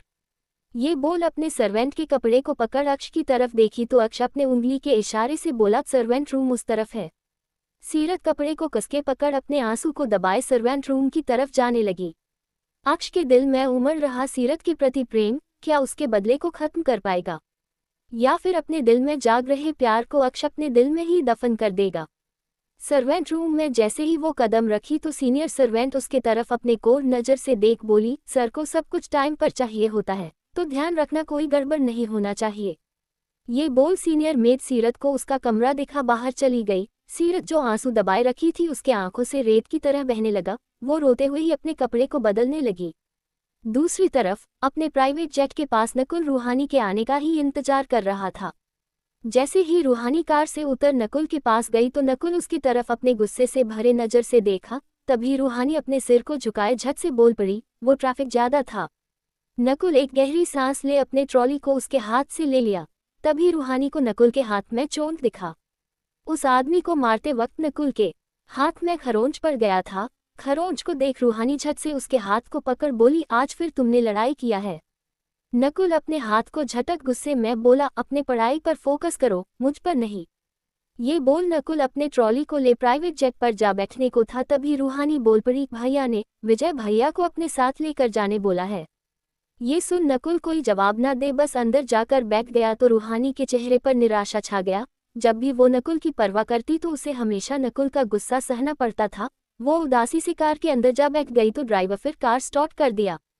दूसरी तरफ सीरत सर्वेंट के कपड़े को पहन कमरे से बाहर निकली तो सीनियर मेड आरती उसे गुस्से में बोली, इतना लेट लगता है तुम्हें कपड़े बदलने में। सीरत कुछ ना बोल शांति से खड़ी रही तो आरती इरिटेट हो बोली, जाओ जाकर रात का डिनर तैयार करो, सर ने आज से तुम्हें कुकिंग करने बोला है। सीरत ये सुन आरती की तरफ देख बोली, पर मुझे खाना बनाना नहीं आता, क्या आप मेरी मदद करेंगे। सीरत का ये बात सुन आरती झट से मना करते हुए बोली, नहीं मैं ऐसा नहीं कर सकती हूँ। ये बोल आरती सीरत को किचन का रास्ता बता वहां से चली गई तो सीरत बेचारी किचन जा सोचने लगी वो खाना बनाए तो कैसे बनाए, अगर उसने खराब बनाया तो अक्ष उसे छोड़ेगा नहीं। तभी एक नौकरानी आ बोली, सुनो, आज 2 लोग का सिर्फ डिनर बनाना है और मसाले का सारा डब्बा ऊपर है और आटा चावल बाकी सब नीचे। ये बता वो नौकरानी भी किचन से बाहर चली गई तो बेचारी सीरत पूरे किचन को देख पहले सारे हरे सब्जियों को ऊपर कर काटने लगी, पर काटते वक्त चाकू उसके हाथ में जा लगा और उसके उंगली से खून बहने लगा। अपने हाथ से खून निकलता देख सीरत छोटी बच्ची की तरह जमीन पर बैठ फुट फुट कर रोने लगी। ऐसे ही आधा घंटा बीत गया पर सीरत अपने हाथ को पकड़े हुए ही बैठे रो रही थी। तभी रूहानी मेंशन पहुंच सीधे किचन चली गई ये देखने की डिनर तैयार हुआ है कि नहीं। पूरे मेंशन का ख्याल रूहानी ही रखा करती थी। रूहानी जब किचन आई तो देखी जो लड़की अक्ष भैया के साथ आई थी वो जमीन पर बैठ छोटी बच्ची की तरह रो रही है। उसे रोता देख रूहानी उसके पास जा पूछी, क्या हुआ, आप रो क्यों रही हो। सीरत अपने कटे उंगली को रूहानी की तरफ दिखा दी तो रूहानी उस मासूम सी बच्ची को देख उठ ड्रॉर से फास्टेस्ट बॉक्स निकाल उसके हाथ में हैंडोप्लेस लगा दी। फिर कटे हुए सब्जी को देखी जो बहुत बड़े बड़े बुरे तरीके से काटे गए थे। इसे देख रूहानी समझ गई इस लड़की को कुछ भी बनाना नहीं आता होगा, तो रूहानी उसकी तरफ देख बोली, बाकी मैथ्स कहाँ है। सीरत बच्चे की तरह शिकायत के लहजे में बोली, वो सब चले गए क्योंकि सर ने किसी को भी मेरा हेल्प करने नहीं कहा है। सीरत के बातों में शिकायत भरा हुआ था। रूहानी के चेहरे पर हल्की मुस्कान छा गई। वो सब्जी को काटने लगी तो सीरत झट से बोल पड़ी, सर आपको डांटेंगे अगर आपने मेरी मदद की तो। सीरत का ये बात सुन रूहानी बोल पड़ी, पर ये बात भैया को बताएगा कौन। भैया, ये सुन सीरत पूछ पड़ी, वो आपके भैया है। रूहानी ने अपने चेहरे को हाँ में हिलाते हुए कहा, हाँ, पर अपने भैया नहीं है, पर अपने से बढ़कर है। ये बोल रूहानी रात का पूरा खाना बनाते हुए सीरत को सिखाने लगी। तभी आरती आ गई। ये देख आरती बोल पड़ी, रूहानी मैडम, आप क्यों खाना बना रहे हैं, सर ने इस लड़की को ही खाना बनाने के लिए कहा है। रूहानी थोड़ा सख्त हो बोली, मुझे पता है, पर हाँ ये बात भैया को नहीं पता चलना चाहिए। जी मैडम। कुछ वक्त बीत गया, रात का खाना तैयार हो चुका था। रूहानी मुस्कुराते हुए सीरत की तरफ देख बोली, तुम खाने को डाइनिंग टेबल पर ले जाओ, भैया आते ही होंगे नीचे। रूहानी का ये बात सुन सीरत झट से खाने का बाउल उठा डाइनिंग टेबल पर ले जा लगाने लगी। तभी अक्ष नीचे आने लगा। अक्ष को आता देख सीरत झट से खाना लगा भागने को थी, तभी अक्ष का कठोर आवाज उसके कानों में पड़ा, वही खड़ी रहो। बेचारी करे तो करे क्या, डेविल के बातों को सुनने के अलावा उसके पास कोई ऑप्शन नहीं बचा था। वो शांति से खड़ी हो गई तो अक्ष सीढ़ियों से नीचे उतर डाइनिंग टेबल के पास जा खड़ा हो सीरत की तरफ देखा तो बेचारी सीरत अपना मुंह बना अक्ष के लिए चेक खिसका दी। वही रूहानी भी आ चुकी थी, उसने अपना चेक खुद से खिसका बैठ गई। सीरत फिर अक्ष का खाना लगाने के लिए बाउल उठा उसके कटोरे में सब्जी डालने लगी, पर सब्जी कटोरे से ज्यादा प्लेट पर जा रहा था। ये देख अक्ष गुस्से में उस पर चिल्लाते हुए बोला, डिस्गस्टिंग लड़की, ये क्या कर रही हो। बेचारी अपने हाथ को आगे कर अपने रोने वाले आवाज में बोली, मेरा हाथ कट गया है, मुझसे नहीं हो रहा है। छोटे से कट से ही इसे खाने तक नहीं सर्व किया जा रहा है। ये देख अक्ष उसे अपने खा जाने वाले नजर से उसे देखा तो वो अपने हाथ को पीछे कर आराम आराम से डालने का कोशिश करने लगी। तभी अक्ष उसके हाथ से बाउल ले टेबल पर रख उसे अपने गोद में खींच बाउल को उठा, उसके हाथ में चम्मच पकड़ा, खाने को डालने लगा। फिर सख्ती से बोल पड़ा, स्टूपिड लड़की, ऐसे डाला जाता है खाना। रूहानी अपना खाना खुद ही लगा खाना शुरू कर दी। अक्ष आराम से चेयर पर लग कर बैठ अपनी बाहों में बैठी सीरत से बोल पड़ा, खिलाओ मुझे। सीरत अपना मुंह बना रोटी के टुकड़े को तोड़ अक्ष के मुंह के पास ले गई तो अक्ष बड़े प्यार से उसे निहारते हुए खाने को खा लिया। रूहानी उन दोनों को देख सोच रही थी, आखिर ये लड़की है कौन, और अक्ष भैया जो कभी किसी लड़की को अपने आप को छूने तक नहीं देते हैं वो उसे अपने गोद में बैठाए हुए हैं। खाने को खाते ही अक्ष समझ गया खाना किसने बनाया होगा। अक्ष खाते के साथ ही बोल पड़ा, नमक बहुत कम है। ये सुन ख्यालों में खोवी रूहानी के मुंह से निकल पड़ा, पर भैया आपको तो खाने में कम नमक ही पसंद है। अपने कहे बात को कहने के बाद रूहानी को रियलाइज्ड हुआ उसने अनजाने में ही अपने मुंह से सच बता दिया है। वही सीरत उसके छोटे दिमाग में तो कुछ दस्ता नहीं है। वो खाने के दूसरे टुकड़े को तोड़ अक्ष के मुंह के करीब ले गई तो अक्ष गुस्से में उसके हाथ को कस के पकड़ दबाने लगा। दर्द से करहाती सीरत पूछ पड़ी, क्या हुआ, बस नमक ही तो कम है, मैं लाकर डाल देती हूँ।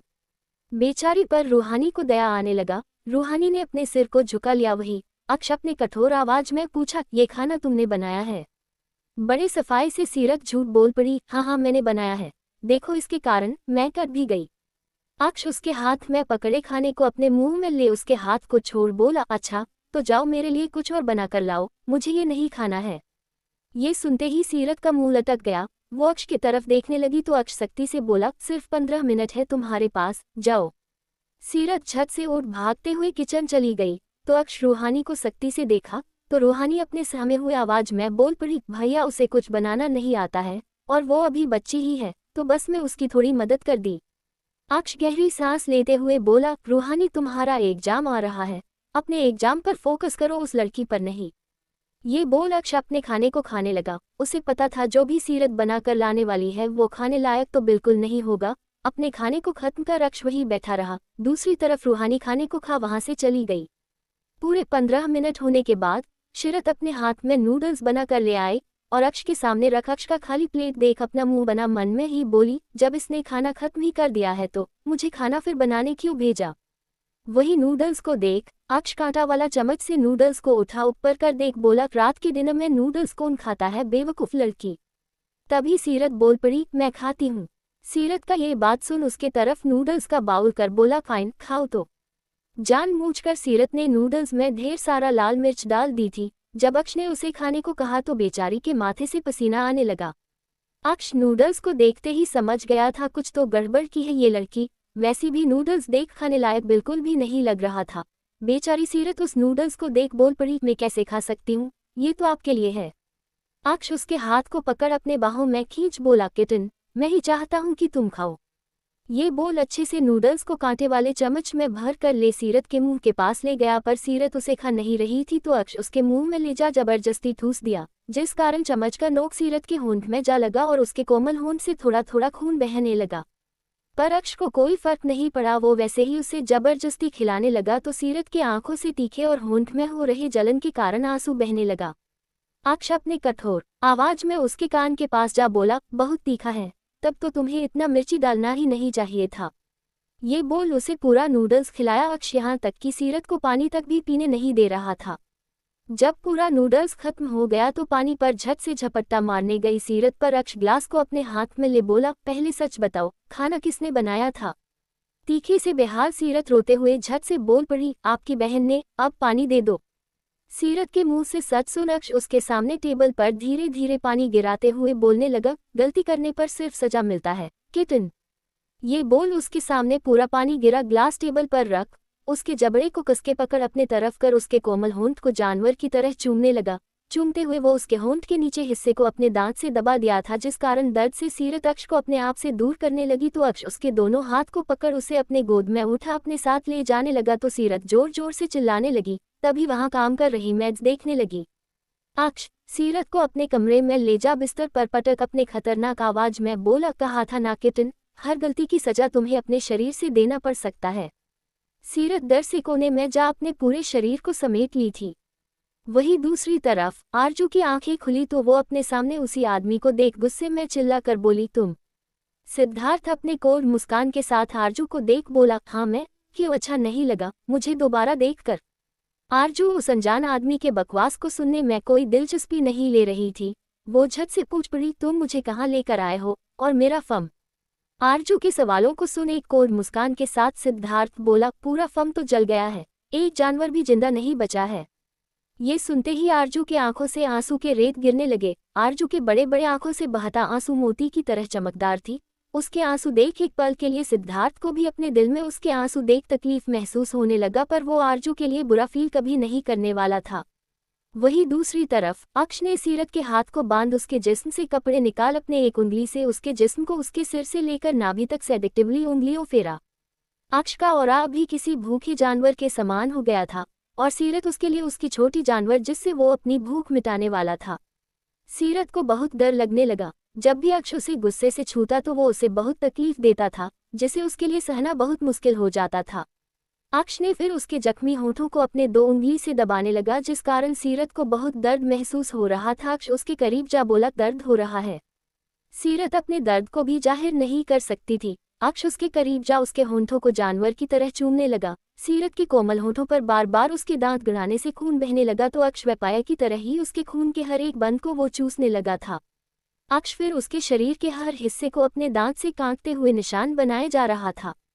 वहीं दूसरी तरफ आरजू के आंखों से बहते आंसू को देख सिद्धार्थ उसके पास जा उसके चेहरे पर अपने हाथ रखना चाहते हुए भी उसके तरफ खिंचाव सा महसूस करते हुए अपने होंठ उसके होंठ में रख दिया तो आरजू उसे खुद से दूर धकेल अपने हाथ फिर उठाने जा रही थी, पर सिद्धार्थ उसके हाथ को पकड़ पीछे मोड़ अपने मेकिंग स्माइल के साथ बोला, बेबी इतना बुरा भी नहीं है मेरा किस।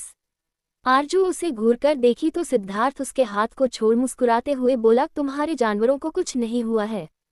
ये बात जान आरजू के होंठों पर मुस्कान छा गया तो सिद्धार्थ उसके दोनों गालों पर अपने उंगली को रख उसके चेहरे को उठा बोला, मैंने तुम्हें और तुम्हारे जानवरों को बचाया है, इसके बदले एक किस तो तुम्हारे तरफ से बनता ही है।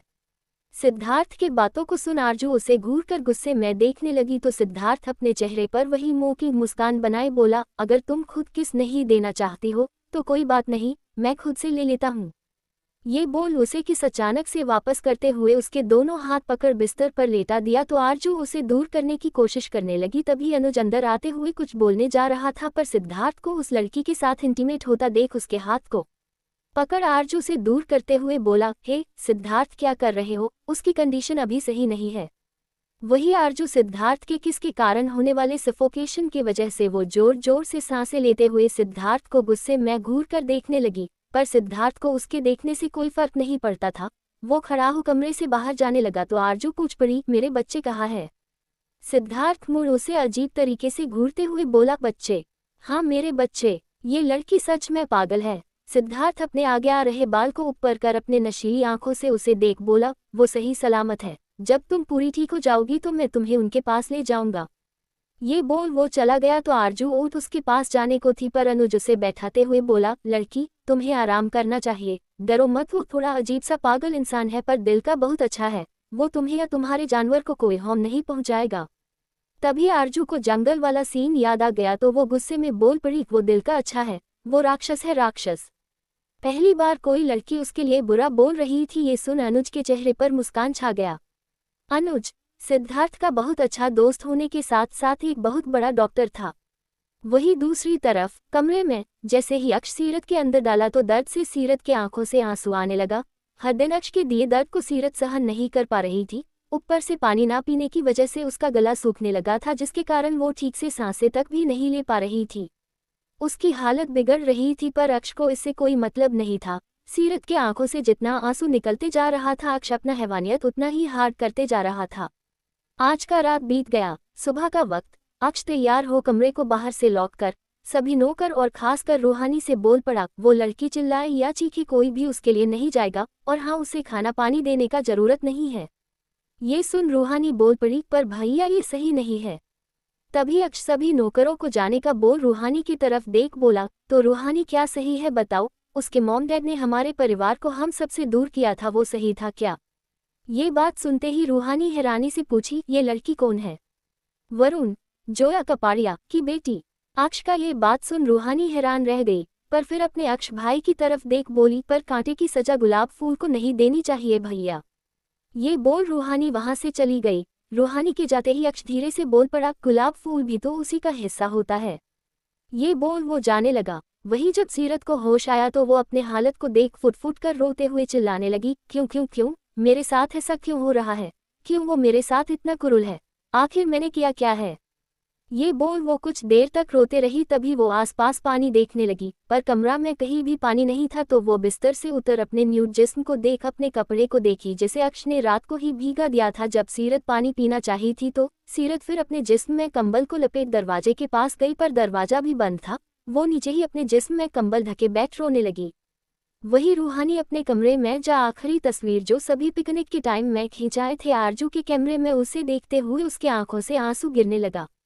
रूहानी तस्वीर को देखते हुए ही बोली, वो पल वो वक्त कितना हसीन था जब सब साथ में थे, अगर आज सब होते तो भैया ऐसे नहीं होते, वो तो दूसरों को भी अपना बना उनके चेहरे पर हमेशा खुशी ले आते थे।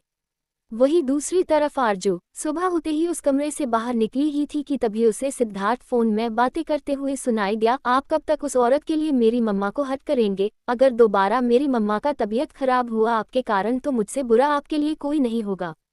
ये बोल सिद्धार्थ ने कॉल कट कर दिया। आरजू को वो देख ना पाए इसलिए वो झट से जाने को हुई, पर सिद्धार्थ की नज़र से कोई कैसे जा सकता है। वो उसके पास जा उसके हाथ को कसके पकड़ दीवार पर सटा दिया। आरजू अपने आप को सिद्धार्थ से दूर करने लगी। तभी सिद्धार्थ कोल्डली उसके जबड़े को कसके पकड़ बोला, बेबी, दूसरों की बातों को छिपकर नहीं सुनना चाहिए। तुम्हारे मॉम डैड ने तुम्हें इतना भी नहीं सिखाया है। मॉम डैड, ये शब्द सुनते ही उसके आंखों में आंसू भर गया। उसने कसके सिद्धार्थ को खुद से दूर धकेल बोली, सॉरी, अब बस मुझे मेरे बच्चों के पास ले जाओ। आरजू के इस बात को सुन सिद्धार्थ दीवार से लग बोला, ले जाऊंगा पर एक शर्त में। कैसा शर्त? आरजू ने झट से पूछा तो सिद्धार्थ मोकिंग स्माइल के साथ अपने एक उंगली से अपने होंठों को सेडिक्टिवली छूने लगा तो आरजू उसे गुस्से में देख बोली, कितने घटिया इंसान हो तुम। सिद्धार्थ मुस्कुराते हुए बोला, वो तो मैं हूँ, अब जल्दी से किस दो, नहीं तो भूल जाओ कि मैं तुम्हें तुम्हारे बच्चों को वापस दूंगा।